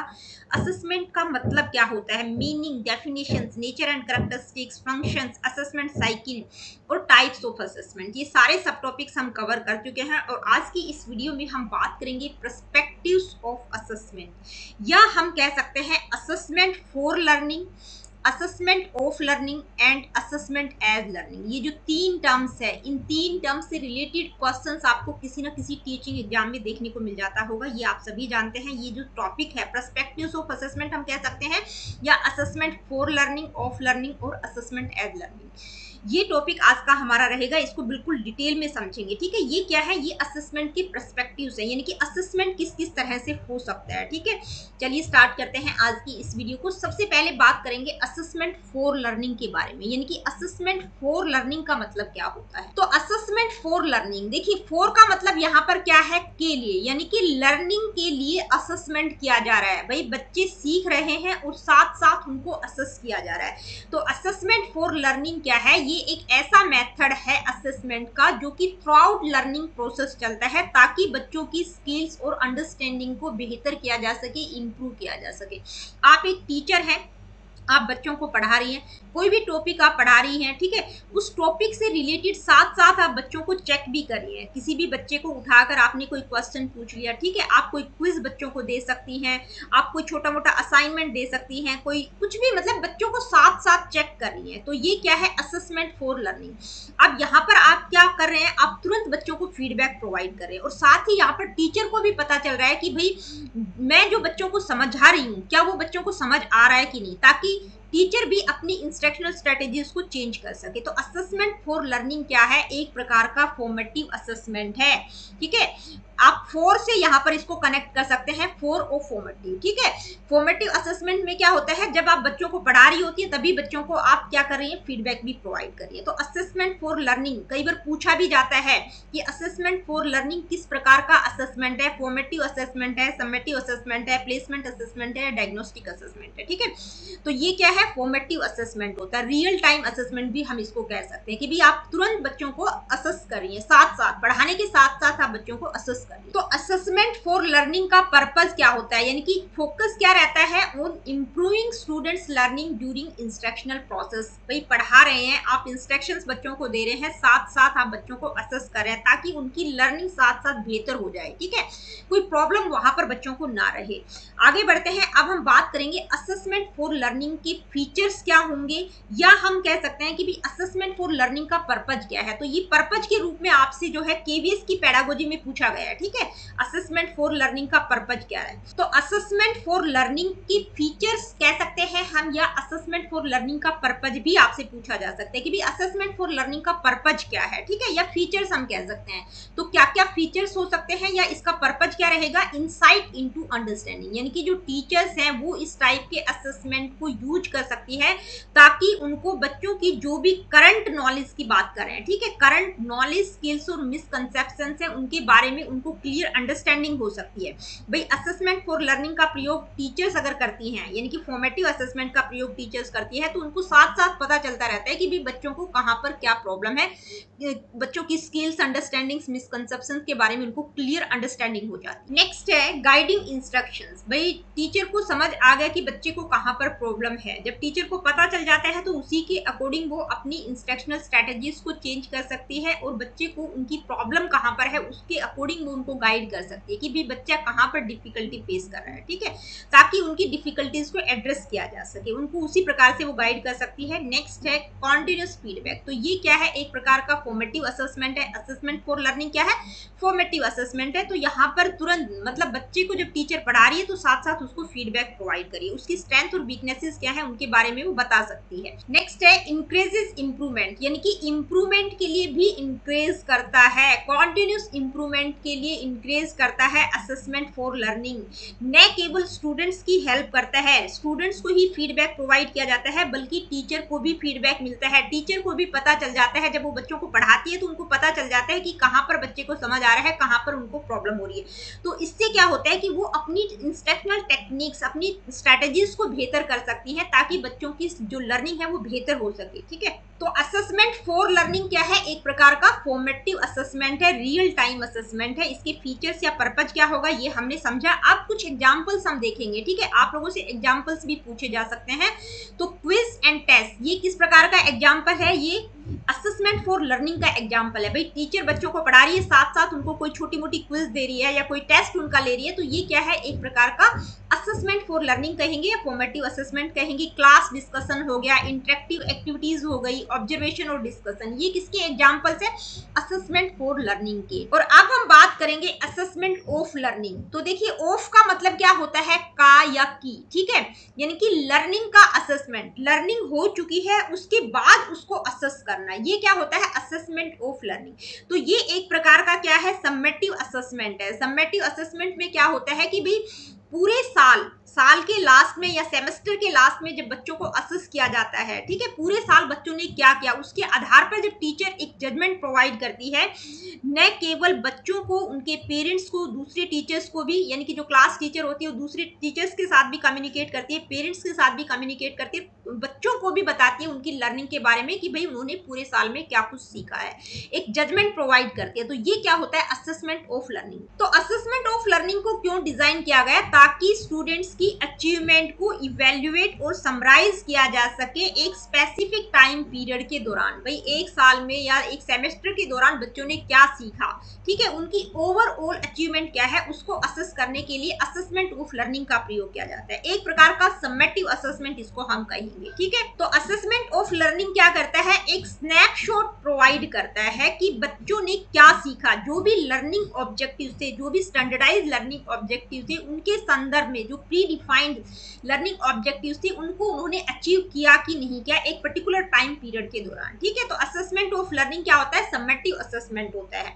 आगे बढ़ते हैं, अब इसकी कुछ फीचर्स देखेंगे हम, या हम कह सकते हैं असेसमेंट ऑफ लर्निंग का पर्पज क्या है। तो ये क्या करता है, अचीवमेंट को असेस करता है कि भाई बच्चों की नॉलेज, स्किल्स, अंडरस्टैंडिंग, जो भी प्री डिफाइंड स्टैंडर्ड्स या जो भी टीचिंग लर्निंग ऑब्जेक्टिव्स हैं उनके संदर्भ में उनकी स्किल्स, नॉलेज को असेस करता है कि उन्होंने पूरे साल के दौरान क्या क्या सीखा, क्या उन्होंने लर्निंग ऑब्जेक्टिव्स को अचीव किया कि नहीं किया। नेक्स्ट है फाइनल ग्रेडिंग। तो जो समेटिव असेसमेंट या असेसमेंट ऑफ लर्निंग होता है, इसमें बच्चों को जो भी कोर्स वो कर रहे हैं तो साल के लास्ट में उनको कोई भी डिग्री, डिप्लोमा प्रोवाइड किया जाता है, ग्रेड्स प्रोवाइड किया जाता है उनकी ओवरऑल परफॉर्मेंस के आधार पर, ठीक है। नेक्स्ट है डेटा फॉर डिसीजन मेकिंग, यानी कि डिसीजन मेकिंग के लिए डेटा प्रोवाइड करता है असेसमेंट ऑफ लर्निंग, क्योंकि ये क्या है, समेटिव असेसमेंट है। बच्चे की ओवरऑल अचीवमेंट के आधार पर जो भी डेटा होता है, बच्चे ने पूरे साल में क्या किया या एक पर्टिकुलर कोर्स के दौरान उन्होंने क्या अचीव किया, उसके आधार पर उनकी आगे की एजुकेशनल प्रोग्रेस क्या रहेगी, कहां पर वो एडमिशन ले सकते हैं, क्या कर सकते हैं, उसके लिए डेटा प्रोवाइड करता है। नेक्स्ट है फीडबैक फॉर इंप्रूवमेंट, यानी कि इंप्रूवमेंट के लिए फीडबैक दिया जा सकता है। बच्चों की ओवरऑल अचीवमेंट को देखा गया, मान लीजिए कोई बच्चा दूसरे स्ट्रीम में जाना चाहता है लेकिन वो उस स्ट्रीम में अच्छा नहीं है, ठीक है, उस फील्ड में वो अच्छा नहीं है, तो टीचर उनको फीडबैक प्रोवाइड कर सकती है कि भाई आप इस फील्ड में जाएंगे तो ज्यादा बेहतर रहेगा, ठीक है। तो ये असेसमेंट ऑफ लर्निंग का हम पर्पज कह सकते हैं या फीचर्स क्या क्या रहेंगे। अब हम कुछ एग्जांपल्स को देखेंगे। तो देखिए, असेसमेंट ऑफ लर्निंग एक प्रकार का समेटिव असेसमेंट है, तो उसके एग्जांपल किस तरह के रहेंगे, यानी कि जो ओवरऑल अचीवमेंट से रिलेटेड रहते हैं। एंड ऑफ टर्म, यानी कि जो साल के लास्ट में या सेमेस्टर के लास्ट में या यूनिट के लास्ट में जो एग्जाम्स लिए जाते हैं। स्टैंडर्डाइज टेस्ट जैसे एसएटी, स्कॉलस्टिक अचीवमेंट टेस्ट होते हैं जहां पर दूसरे बच्चों के साथ बच्चों का कंपैरिजन किया जाता है। फाइनल प्रोजेक्ट हो गया, प्रेजेंटेशन हो गया, जो कि स्टूडेंट्स की cumulative learning over a period, मतलब बच्चों की ओवरऑल परफॉर्मेंस को शो करता है। तो ये किसके एग्जांपल्स हैं, असेसमेंट ऑफ लर्निंग या समेटिव असेसमेंट भी इसको हम कहते हैं। आगे बढ़ते हैं, अब हम बात करेंगे असेसमेंट एज लर्निंग की। तो असेसमेंट एज लर्निंग का मतलब क्या होता है, देखिए एज का मतलब क्या होता है, यहाँ पर एज का मतलब होता है रूप में, ठीक है, यानी कि लर्निंग के रूप में असेसमेंट किया जा रहा है। तो यहाँ पर असेसमेंट एज लर्निंग में क्या होता है, इस प्रोसेस में जो स्टूडेंट्स होते हैं वो क्या करते हैं, अपने आप अपने लर्निंग प्रोसेस को एनालाइज करते हैं, ऑब्जर्व करते हैं, यानी कि अपने लर्निंग प्रोसेस पर खुद रिफ्लेक्शन डालते हैं, ठीक है। एक तरह से मेटा कॉग्निशन की बात की गई है, जहां पर जो लर्नर होता है वो अपने लर्निंग प्रोसेस को खुद एनालाइज करते हैं, अपने काम को खुद एनालाइज करना क्या करते हैं, students reflect on their work on a regular basis, usually through self and peer assessment and decide what their next learning will be, यानी कि खुद वो अपने प्रोसेस, लर्निंग प्रोसेस को एनालाइज करते हैं, वहां पर वो अपने साथी लोगों की भी मदद ले सकते हैं, ठीक है। तो असेसमेंट एज लर्निंग में क्या होता है, स्टूडेंट्स अपने लर्निंग प्रोसेस को खुद एनालाइज करते हैं। तो असेसमेंट एज लर्निंग की जब हम बात करते हैं तो ये किस चीज पर फोकस करता है कि भाई इसमें क्या होता है, स्टूडेंट्स क्या करते हैं, एक्टिव पार्टिसिपेंट्स के रूप में होते हैं, क्योंकि वो अपने लर्निंग प्रोसेस को खुद एनालाइज कर रहे हैं, ठीक है, उनमें अवेयरनेस क्रिएट होती है और यहाँ पर क्या करते हैं कि वो अपनी प्रोग्रेस की रिस्पॉन्सिबिलिटीज खुद लेते हैं, ठीक है। इस चीज पर फोकस किया गया है। असेसमेंट एज लर्निंग का मेन फोकस क्या है कि भाई स्टूडेंट एक्टिव पार्टिसिपेंट रहे, उनको इंकरेज किया जा सके उनके खुद के लर्निंग प्रोसेस के बारे में, और उनकी प्रोग्रेस हो रही है या जो भी उनकी स्ट्रेंथ और वीकनेस है उनके बारे में वो खुद रिस्पॉन्सिबल हो, ठीक है। तो असेसमेंट एज लर्निंग का मतलब क्या होता है कि भाई जो लर्नर होता है वो खुद पर रिफ्लेक्शन डालता है, अपनी लर्निंग प्रोसेस को खुद एनालाइज करता है। तो असेसमेंट एज लर्निंग का मतलब क्या होता है आप लोगों को समझ आ गया होगा। अब हम बात करेंगे असेसमेंट एज लर्निंग के कुछ फीचर्स की, या हम कह सकते हैं असेसमेंट एज लर्निंग का पर्पज क्या है, क्या क्या फीचर्स या पर्पज होगा इसका। सेल्फ अवेयरनेस, यानी कि ये जो असेसमेंट एज लर्निंग है बच्चों को अवेयर करता है, खुद अवेयर करता है कि भी अपने लर्निंग प्रोसेस को खुद रिफ्लेक्ट करे, अपनी खुद की स्ट्रेंथ और वीकनेसेस को पहचाने। नेक्स्ट है सेल्फ रेगुलेशन। भाई ये जो असेसमेंट एज लर्निंग है बच्चों को सेल्फ रेगुलेशन के लिए प्रमोट करता है कि बच्चों को इंकरेज करता है कि वो अपने खुद के लर्निंग ऑब्जेक्टिव सेट करें और फिर उनके अकॉर्डिंग अपनी प्रोग्रेस को ट्रैक करें, यानी कि वो आइडेंटिफाई करें कि भाई मैंने ये लर्निंग ऑब्जेक्टिव्स अपने बनाए थे इस पर्टिकुलर टॉपिक के, क्या मैंने इनको अचीव किया कि नहीं किया। ठीक है, नेक्स्ट है एक्टिव इन्वॉल्वमेंट। भाई बच्चा अपने आप को खुद असेस कर रहा है तो वो बिल्कुल एक्टिव होकर काम करेगा, यानी कि अपना असेसमेंट वो खुद एक्टिवली करेगा। ठीक है, एक्टिव रहेगा, पैसिव नहीं रहेगा। साथ ही वो अपने दूसरे साथी लोगों की भी हेल्प ले सकता है इस असेसमेंट में, उनसे भी वो सलाह ले सकता है। ठीक है, तो यहाँ पर क्या होगा, जब बच्चा अपने आप को खुद असेस कर रहा है, अपने आप को चेक कर रहा है, एनालाइज कर रहा है, तो इससे बच्चे की क्रिटिकल थिंकिंग और साथ ही इवेल्युएशन करने की जो स्किल्स हैं वो भी डेवलप होंगी। ठीक है, वो अपने आप को खुद इवेल्युएट कर रहा है। नेक्स्ट है फीडबैक यूटिलाइजेशन। भाई फीडबैक को भी यूटिलाइज कर सकता है, खुद को असेस कर रहा है, साथ ही जो उसके क्लासमेट है, उसके साथ पढ़ने वाले, उसके फ्रेंड सर्कल है, वो भी उसको बता सकते हैं उसकी कमियों और अच्छाइयों के बारे में। तो वहां पर क्या होगा कि बच्चे को पता चल जाएगा कि मेरे को अपनी कौन कौन सी स्टडी हैबिट्स को चेंज करने की आवश्यकता है, कहां पर मेरे को एडिशनल, किस स्पेसिफिक एरियाज में एडिशनल हेल्प की आवश्यकता है। तो ये असेसमेंट एज लर्निंग की कुछ फीचर्स कह सकते हैं या पर्पज हम कह सकते हैं, जहां पर लर्नर खुद एक्टिव होकर अपने आप को एनालाइज करता है, अपने आप को असेस करता है, साथ ही अपने दोस्तों की भी हेल्प ले सकता है। ठीक है, इसके कुछ एग्जांपल्स यहाँ पर मैं आप लोगों को बता देती हूँ, जैसे सेल्फ असेसमेंट एक्टिविटीज। ठीक है, where students evaluate their own work against set criteria. भाई बच्चों ने अपना कोई क्राइटेरिया सेट किया है, उसके आधार पर वो अपने आप को इवेल्युएट करें, सेल्फ असेसमेंट। ठीक है, goal setting exercise, way students outline there learning objectives and create action plans. ठीक है, बच्चों ने कोई गोल सेट किया, उसके अकॉर्डिंग वो काम करते हैं। पीयर रिव्यूज, भाई अपने जो साथी लोग हैं उनसे भी वो पुनर्विचार कर सकता है, अपनी स्ट्रेंथ और वीकनेसेस के बारे में डिस्कस कर सकता है। तो ये असेसमेंट एज लर्निंग की कुछ एग्जांपल्स है। अब ये जो 3 टॉपिक्स हमने डिस्कस किए हैं, assessment for learning, assessment of learning, assessment as learning. ठीक है, फॉर लर्निंग फॉर्मेटिव असेसमेंट होता है, ऑफ लर्निंग समेटिव असेसमेंट होता है, एज लर्निंग में क्या होता है, जो लर्नर होता है वो खुद अपना असेसमेंट खुद करता है। ठीक है, अब मेटाकॉग्निशन की बात की गई, भाई अपने आप को एनालाइज करता है। आई होप कि ये तीनों टर्म्स आप लोगों को अच्छे से समझ आ गई होंगी। अब इस टॉपिक से रिलेटेड कुछ एमसीक्यूज को हम डिस्कस करेंगे। Let me see what is the first question, which of the following best describe the primary focus of assessment for learning, यानी कि असेसमेंट फॉर लर्निंग का प्राइमरी फोकस इनमें से क्या होगा। ठीक है, असेसमेंट फॉर लर्निंग मतलब फोर का मतलब क्या है, यहाँ पर फोर से आप कनेक्ट कर सकते हैं, मतलब नहीं कह रही, फोर से आप कनेक्ट कर सकते हैं। फॉर्मेटिव असेसमेंट की बात की गई, असेसमेंट फॉर लर्निंग क्या है, फॉर्मेटिव असेसमेंट, जहां पर टीचर जब बच्चों को पढ़ाती है साथ साथ इंस्ट्रक्शंस भी प्रोवाइड करती है। तो क्या होगा इसका primary purpose, providing a final grade for students performance. तो ये एक प्रकार का क्या है, ऑफ असेसमेंट है। ठीक है, जहां पर फाइनल ग्रेड प्रोवाइड किए जाते हैं। Guiding and improving ongoing teaching and learning process, ranking students based on their final outcomes, ensuring consistency in standardised test. तो क्या होगा, जहां पर टीचर बच्चों को ऑनगोइंग फीडबैक प्रोवाइड करती है, गाइड करती है, साथ साथ पढ़ाने के साथ साथ। Next question, which of the following perspectives of assessment places the greatest emphasis on students self regulation and autonomy, यानी कि ये जो असेसमेंट के पर्सपेक्टिव्स दिए गए हैं इनमें से कौन सा पर्सपेक्टिव स्टूडेंट्स के सेल्फ रेगुलेशन और ऑटोनॉमी पर एम्फसाइज करता है। ठीक है, तो कौन सा करता है, सेल्फ रेगुलेशन और ऑटोनॉमी की बात आ गई। तो यहाँ पर क्या होगा, भाई असेसमेंट एज लर्निंग की हम बात कर रहे हैं। ठीक है, of learning, as learning, for learning या समेटिव असेसमेंट। तो क्या होगा, एज लर्निंग, यानी कि यहाँ पर स्टूडेंट्स खुद को रेगुलेट करते हैं। ठीक है, सेल्फ रेगुलेशन की बात की गई है। ये पॉइंट हमने असेसमेंट एज लर्निंग की फीचर्स में भी मैंने आप लोगों को बताया था, जहां पर स्टूडेंट अपने आप को रेगुलेट करते हैं, अपने आप को एक्टिव होकर असेस करते हैं, अपने ऊपर रिफ्लेक्शन डालना। नेक्स्ट क्वेश्चन क्या है, आइए देखते हैं, विच of the following is true of assessment of learning, यानी कि असेसमेंट ऑफ लर्निंग के बारे में इनमें से कौन सी स्टेटमेंट सही है। तो असेसमेंट ऑफ लर्निंग का मतलब क्या है, एक प्रकार से हम समेटिव असेसमेंट की बात करें। ठीक है, किसकी बात करें, समेटिव असेसमेंट की।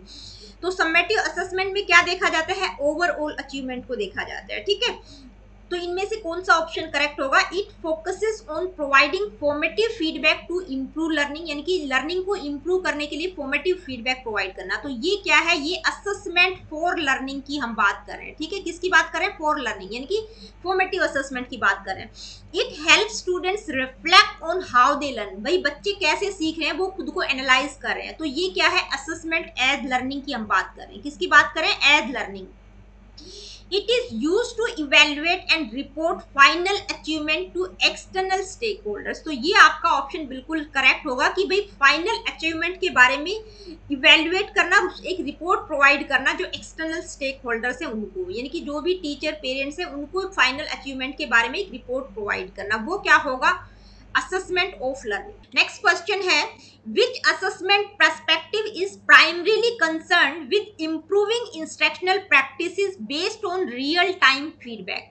भाई कौन से पर्सपेक्टिव में, असेसमेंट का कौन सा पर्सपेक्टिव है जिसमें रियल टाइम फीडबैक के आधार पर इंस्ट्रक्शनल प्रैक्टिसेस को इम्प्रूव किया जा सकता है? तो रियल टाइम फीडबैक की बात हम किसमें करते हैं, assessment of learning, for learning, as learning, diagnostic assessment. तो किसमें करते हैं, असेसमेंट फॉर लर्निंग, यानी कि real time feedback, continuous feedback provide किया जाता है जब बच्चों को पढ़ाया जा रहा है, ताकि इंस्ट्रक्शनल प्रैक्टिसेस, इंस्ट्रक्शनल स्ट्रेटेजीज को चेंज किया जा सके, एडजस्ट किया जा सके। आगे बढ़ते हैं, नेक्स्ट क्वेश्चन है, in which perspective of assessment do students take an active role in assessing their own learning process and progress? यानी कि बच्चे खुद की लर्निंग प्रोसेस को असेस कर रहे हैं, उनकी खुद की प्रोग्रेस क्या है वो अपने आप एनालाइज कर रहे हैं, तो वो किस तरह का असेसमेंट है, ठीक है, कौन सा पर्सपेक्टिव होगा, assessment of learning, as learning, for learning, summative assessment. तो क्या होगा, जहां पर जो लर्नर होता है वो अपने ऊपर खुद रिफ्लेक्शन डालता है, वो क्या होता है, assessment as learning.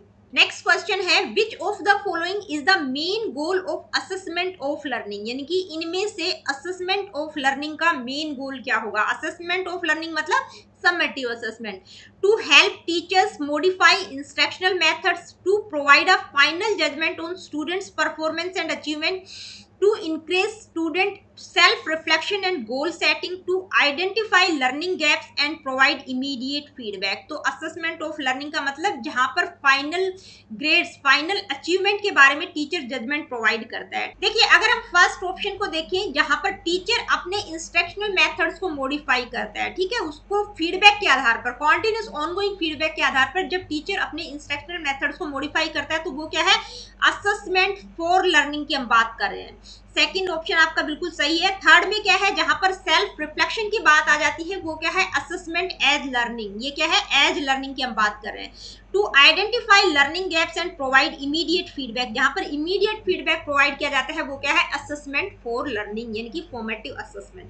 Next question क्या है, आइए देखते हैं, assessment for learning is most closely associated with which of the following characteristics? यानी कि असेसमेंट फॉर लर्निंग की एक कैरेक्टरिस्टिक आपको यहाँ इनमें से बतानी है कौन सी होगी, ठीक है। असेसमेंट फॉर लर्निंग का मतलब फॉर्मेटिव असेसमेंट की बात की जा रही है, तो फॉर्मेटिव असेसमेंट आती दिमाग में आ जाना चाहिए कि जहां पर ऑनगोइंग फीडबैक प्रोवाइड किया जाता है, ठीक है। Ranking students at the end of a course, end of the course का मतलब ऑफ लर्निंग की बात कर रहे हैं। Providing summative data for external use, ये भी क्या है, असेसमेंट ऑफ लर्निंग की बात कर रहे हैं।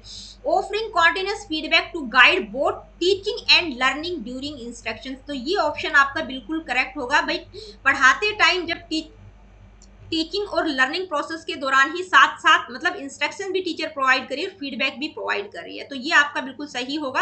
Assessing students final understanding of the subject matter, जहां पर फाइनल अंडरस्टैंडिंग, फाइनल अचीवमेंट की बात आ गई, वो क्या है, of learning. Next question, which of the following is not a feature of assessment as learning? यानी कि इनमें से असेसमेंट एज लर्निंग के 3 फीचर्स दे रखे हैं, लेकिन एक गलत है, एक नहीं है, तो वो नहीं वाला आपको बताना है।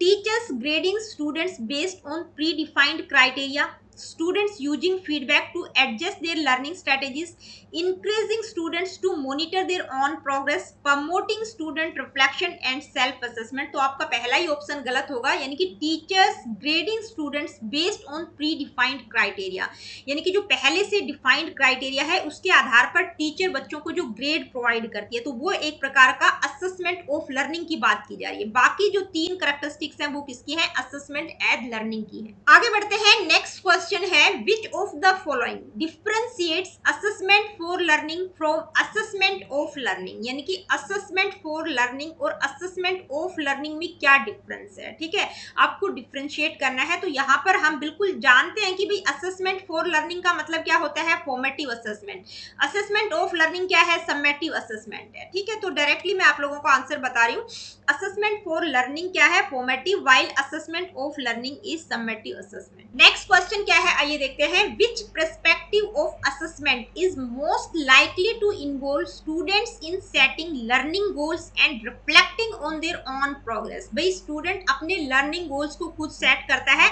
और अपनी प्रोग्रेस पर खुद रिफ्लेक्शन डालता है, तो वो क्या होगा, assessment of learning as learning for learning diagnostic assessment. तो क्या होगा, एज लर्निंग, यानी कि जहां पर स्टूडेंट अपनी लर्निंग प्रोसेस को खुद एनालाइज करता है, अपने लर्निंग प्रोसेस पर खुद रिफ्लेक्शन डालता है। ठीक है, तो दोस्तों आज की इस वीडियो में इतना ही। मिलती हूँ आप लोगों से अपनी अगली वीडियो में। Really good, take care of yourself. देखिए वीडियो सेशंस आप लोगों को पसंद आते हैं तो please like share and do subscribe the education classes. किसी प्रकार का क्वेश्चन, क्वेरीज, फीडबैक आप मुझे देना चाहते हैं, do comment in the comment section. अगली वीडियो में हम असेसमेंट और इवैल्यूएशन में क्या डिफरेंस होता है उस टॉपिक को डिस्कस करेंगे।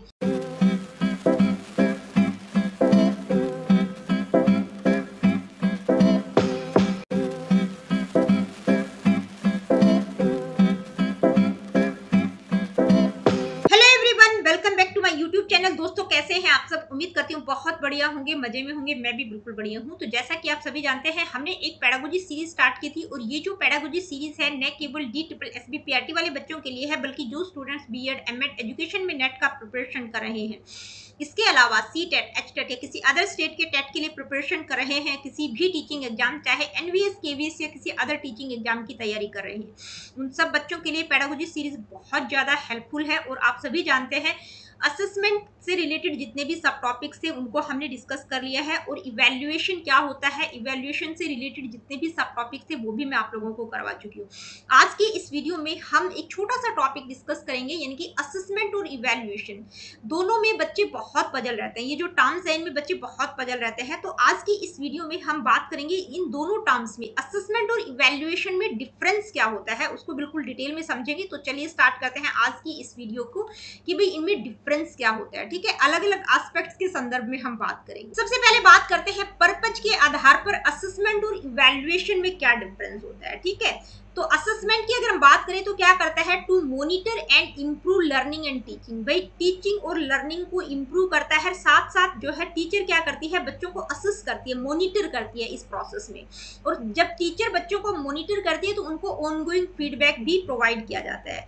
टीचर को भी फीडबैक मिलता है, बच्चों को भी फीडबैक मिलता है, ताकि इंस्ट्रक्शनल एडजस्टमेंट किए जा सके। भाई टीचर को जब पता चल जाता है कि बच्चों को कहाँ पर प्रॉब्लम हो रही है तो वो अपनी इंस्ट्रक्शनल स्ट्रेटेजीज को एडजस्ट कर सकती है। अगर हम इवैल्यूएशन की बात करें तो इवैल्यूएशन का पर्पज क्या रहेगा, टू जज the overall effectiveness and outcome. यानी कि इवैल्यूएशन में टीचर क्या करती है, बच्चे की ओवरऑल अचीवमेंट क्या है उसको जज करती है। ठीक है, ओवरऑल इफेक्टिवनेस को जज करती है, बच्चे ने क्या अचीव किया। ठीक है, provide final judgement on performance और प्रोग्राम। भाई पूरे परफॉर्मेंस के आधार पर उनको एक जजमेंट प्रोवाइड करती है। ठीक है, नेक्स्ट है नेचर। देखिए नेचर की अगर हम बात करें तो असेसमेंट का नेचर क्या है, ऑनगोइंग है, कॉन्टिन्यूअस है। भाई लगातार टीचर बच्चों को असेस कर रही है। लेकिन जो इवैल्यूएशन होता है वो क्या होता है, पीरियोडिक होता है। भाई एक स्पेसिफिक टाइम पीरियड के बाद आप बच्चों को इवैल्यूएट करते हैं। ठीक है, ये लगातार आप बच्चों को इवैल्यूएट नहीं करते। भाई एक साल के लास्ट में, सेमेस्टर के लास्ट में, यूनिट के लास्ट में आप बच्चों को इवैल्यूएट करते हैं।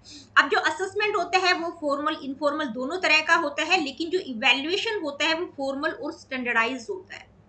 ठीक है, देखिए नेचर में जो नेक्स्ट पॉइंट वो क्या है, involves both qualitative and quantitative data. यानी कि आप मार्क्स के थ्रू भी बच्चों को असेस कर रहे हैं और ऑब्जर्वेशन के थ्रू भी आप बच्चों को असेस कर रहे हैं। तो वो एक प्रकार का, यानी कि ऑब्जर्वेशन क्या है, क्वालिटेटिव डाटा है। क्वांटिटेटिव डाटा यानी कि मार्क्स के थ्रू बच्चों को असेस करना। लेकिन जो इवैल्यूएशन होता है उसमें क्वांटिटेटिव डाटा का प्रयोग किया जाता है बच्चों के आउटकम्स को मेजर करने के लिए। भाई बच्चों को क्या प्रोवाइड किया जाता है, उनकी परसेंटेज क्या रहेगी, कितने मार्क्स हैं। ठीक है, तो ये क्या है, ये एक प्रकार का क्वांटिटेटिव डाटा होता है। नेक्स्ट है फोकस। देखिए फोकस की अगर हम बात करें तो असेसमेंट में जो है लर्निंग प्रोसेस और प्रोग्रेस दोनों पर फोकस किया जाता है। कि भी बच्चों को जब टीचर पढ़ा रही होती है तो जो लर्निंग प्रोसेस है उस पर भी फोकस किया जाता है और साथ साथ उनको असेस भी किया जाता है ड्यूरिंग द इंस्ट्रक्शनल पीरियड, ठीक है, उनकी प्रोग्रेस क्या है। और साथ ही क्या होता है, students understanding and instructional improvement पर भी फोकस किया जाता है, बच्चों को समझ आ रहा है या नहीं आ रहा इस चीज पर फोकस रहता है। जब टीचर को पता चलता है कि भी बच्चों को कहाँ पर क्या प्रॉब्लम आ रही है तो उनके अकॉर्डिंग वो अपनी इंस्ट्रक्शनल स्ट्रेटेजीज को भी चेंज करती है, ठीक है। अगर हम इवैल्यूएशन की बात करें तो इसमें किस चीज पर फोकस किया जाता है, learning outcomes and effectiveness, overall effectiveness of instruction और प्रोग्राम, यानी कि ओवरऑल इफेक्टिवनेस क्या रहेगी, आउटकम्स क्या रहेंगे लर्निंग की, उस चीज पर फोकस किया जाता है। फीडबैक की अगर हम बात करें तो देखिए, फीडबैक की अगर हम बात करें तो यहाँ पर इमीडिएट फीडबैक प्रोवाइड किया जाता है ताकि बच्चों की टीचिंग लर्निंग को बेहतर किया जा सके। इंटरेक्टिव होता है ये process, involving dialogue between teacher and student, यानी कि टीचर जब बच्चों को पढ़ाती है तो साथ साथ क्वेश्चनिंग भी करती है, जहां पर भी उनको प्रॉब्लम होती है वहां पर उनको फीडबैक प्रोवाइड किया जाता है। लेकिन जो इवैल्यूएशन होता है वो क्या होता है, यानी कि उसमें क्या होता है, summarise performance often less interactive, यानी कि ये एक इंटरेक्टिव प्रोसेस नहीं होता। साल के लास्ट में क्या करती है, बच्चों की परफॉर्मेंस को समराइज करती है, उसके आधार पर फाइनल जजमेंट प्रोवाइड किया जाता है, डिसीजंस दिए जाते हैं। एग्जांपल्स की अगर हम बात करें तो असेसमेंट के एग्जांपल्स क्या क्या हो सकते हैं, quiz, peer review, discussion, formative task, pre test, diagnostic tools, यानी कि जब टीचर साथ साथ बच्चों को पढ़ाती है तो उनको असेस करती है, तो साथ में कोई असाइनमेंट दे दिया, क्विज ले लिया, कोई क्वेश्चंस पूछ लिए, ठीक है, कुछ डायग्नोस्टिक टूल्स का प्रयोग कर लिया, तो ये क्या है, ये असेसमेंट के एग्जांपल्स हैं। और इवैल्यूएशन के क्या क्या एग्जांपल्स हो सकते हैं, final exam, standardise test, end of term grades, programme review, curriculum evaluation, यानी कि जो साल के लास्ट में लिए जाते हैं, भाई फाइनल एग्जाम हो गया, स्टैंडर्डाइज टेस्ट के थ्रू बच्चों को इवैल्यूएट करना, मतलब लास्ट में जो भी डिग्री डिप्लोमा ग्रेड प्रोवाइड किए जाते हैं, तो वो किसके एग्जांपल्स होंगे, इवैल्यूएशन के। टाइमिंग की अगर हम बात करें तो असेसमेंट का टाइमिंग क्या रहता है, भाई ये एक क्या है, कॉन्टिन्यूस प्रोसेस है, through out the learning process चलता है, ठीक है। इसमें क्या होता है, एडजस्टमेंट के लिए इमीडिएट फीडबैक प्रोवाइड किए जाते हैं। लेकिन अगर हम इवैल्यूएशन की बात करें तो ये क्या होता है, पीरियोडिक होता है, usually eight the end of a term और प्रोग्राम, यानी कि किसी भी कोर्स, किसी भी टर्म, किसी भी सेमेस्टर, किसी भी साल के लास्ट में किया जाता है, तो ये क्या होता है, पीरियोडिक होता है। लेकिन जो असेसमेंट होता है वो क्या होता है, कॉन्टिन्यूस प्रोसेस होता है। इसमें क्या किया जाता है, इवैल्यूएशन में provides a final judgement after instructions, इसमें फाइनल जजमेंट प्रोवाइड किया जाता है बच्चे की ओवरऑल इफेक्टिवनेस के बारे में। तो असेसमेंट और इवैल्यूएशन में क्या डिफरेंस होता है, अलग अलग एस्पेक्ट्स के आधार पर हमने देखा। आई होप कि आप लोगों को ये समझ आ गया होगा, दोनों टर्म्स में आप कभी पजल नहीं होंगे। अब इस टॉपिक से रिलेटेड कुछ इंपॉर्टेंट एमसीक्यूज को हम डिस्कस करते हैं। Let me see what is the first question, which of the following is a primary purpose of assessment in education, यानी कि एजुकेशन में असेसमेंट का प्राइमरी पर्पज क्या है इनमें से, to provide a final grade at the end of a course, to evaluate the effectiveness of an entire educational program, to provide ongoing feedback to improve student learning and teaching, to measure overall program success for accountability purposes। तो क्या होगा, इसमें क्या होता है, ongoing feedback provide किया जाता है ताकि स्टूडेंट्स की टीचिंग और लर्निंग को इम्प्रूव किया जा सके। बाकी जो तीन ऑप्शन दिए गए हैं वो किसके हैं, वो इवैल्यूएशन के हैं, ठीक है। आगे बढ़ते हैं, नेक्स्ट क्वेश्चन है, which statement accurately distinguish evaluation from assessment, यानी कि इनमें से कौन सी स्टेटमेंट बेहतर तरीके से इवैल्यूएशन और असेसमेंट को डिस्टिंग्विश करती है, मतलब उनमें डिफरेंस को बताती है। Evaluation is continuous while assessment occurs at specific intervals, तो बिल्कुल गलत है, उल्टा दे रखा है, ठीक है। Evaluation provides a final judgment while assessment offers formative feedback. Evaluation focuses on the learning process while assessment measures final outcome, तो ये भी बिल्कुल उल्टा दे रखा है, यानी कि यहाँ पर assessment होना चाहिए था, यहाँ पर इवैल्यूएशन होना चाहिए था। Evaluation is less formal than assessment and includes frequent feedback, तो क्या होगा, देखिए इवैल्यूएशन में क्या किया जाता है, फाइनल जजमेंट प्रोवाइड किया जाता है, जबकि असेसमेंट में फॉर्मेटिव फीडबैक प्रोवाइड किया जाता है, ऑनगोइंग फीडबैक प्रोवाइड किया जाता है। नेक्स्ट क्वेश्चन क्या है, आइए देखते हैं, what is the primary characteristic of formative assessment, यानी कि फॉर्मेटिव असेसमेंट की करैक्टरिस्टिक पूछी आपसे। It provides a final grade eight the end of a course, तो ये क्या है, ये एसए है, समेटिव असेसमेंट है। इट इज यूज्ड टू जज ओवरऑल इफेक्टिवनेस आफ्टर इंस्ट्रक्शंस, ये भी क्या है, समेटिव असेसमेंट है, जहां पर ओवरऑल इफेक्टिवनेस को जज किया जाता है। It is ongoing and provides feedback to improve learning during the course, तो ये बिल्कुल आपकी सही रही है, यानी कि जो फॉर्मेटिव असेसमेंट होता है उसमें तुरंत साथ साथ फीडबैक प्रोवाइड किया जाता है जब टीचर बच्चों को पढ़ा रही होती है। आगे बढ़ते हैं, नेक्स्ट क्वेश्चन क्या है, which of the following best describe the timing of evaluation compared to assessment. देखिए हमने एस्पेक्ट देखे थे, टाइमिंग का एस्पेक्ट क्या कहता है, ठीक है। Evaluation occur continuously while assessment is periodic. Evaluation provides feedback during the learning process while assessment occurs at the end. Evaluation typically occurs at the end of a term or program while assessment is ongoing. Evaluation is informal while assessment is formal and standardised. तो देखिए क्या होगा, evaluation क्या होता है, end of the programme होता है, जबकि असेसमेंट क्या होता है, ऑनगोइंग होता है। यानी कि इवैल्यूएशन पीरियोडिक होता है, असेसमेंट ऑनगोइंग कॉन्टिन्यूस होता है। Next question, in which of the following scenarios would you be most likely to use assessment rather than evaluation। भाई यहाँ पर आपको कुछ सिनेरियोज दिए गए हैं, कुछ स्टेटमेंट दिए गए हैं, तो उनमें से किस सिनेरियोज में आप असेसमेंट को यूज करेंगे बजाय की इवैल्यूएशन के, ठीक है। कौन सी स्टेटमेंट में आप इवैल्यूएशन की बजाय असेसमेंट को यूज करना चाहेंगे। To determine the final grades for students at the end of a course, तो यहाँ पर क्या यूज करेंगे हम, यहाँ पर इवैल्यूएशन का यूज किया जाएगा। टू जज द ओवरऑल सक्सेस की जहां पर बात आ गई वहां पर भी हम इवैल्यूएशन करेंगे। To provide immediate feedback to students and adjust teaching strategies during lesson. भाई बच्चों को पढ़ा रहे हैं, साथ साथ आप फीडबैक प्रोवाइड करेंगे, तो उस सिनेरियोज में हम असेसमेंट का यूज करेंगे रादर देन इवैल्यूएशन। तो दोस्तों आज की वीडियो में इतना ही, बहुत ही छोटा सा टॉपिक आज की इस वीडियो में हमने डिस्कस किया है, लेकिन बहुत ही इंपॉर्टेंट टॉपिक है। असेसमेंट और इवैल्यूएशन में क्या डिफरेंस होता है ये समझना बहुत जरूरी है। तो मिलती हूँ आप लोगों से अपनी अगली वीडियो में। अगली वीडियो में हम मेजरमेंट का टॉपिक स्टार्ट करेंगे। देखिए वीडियो सेशंस आप लोगों को पसंद आते हैं तो please like share and do subscribe the education classes. किसी प्रकार का क्वेश्चन, क्वेरीज, फीडबैक आप मुझे देना चाहते हैं, do comment in the comment section.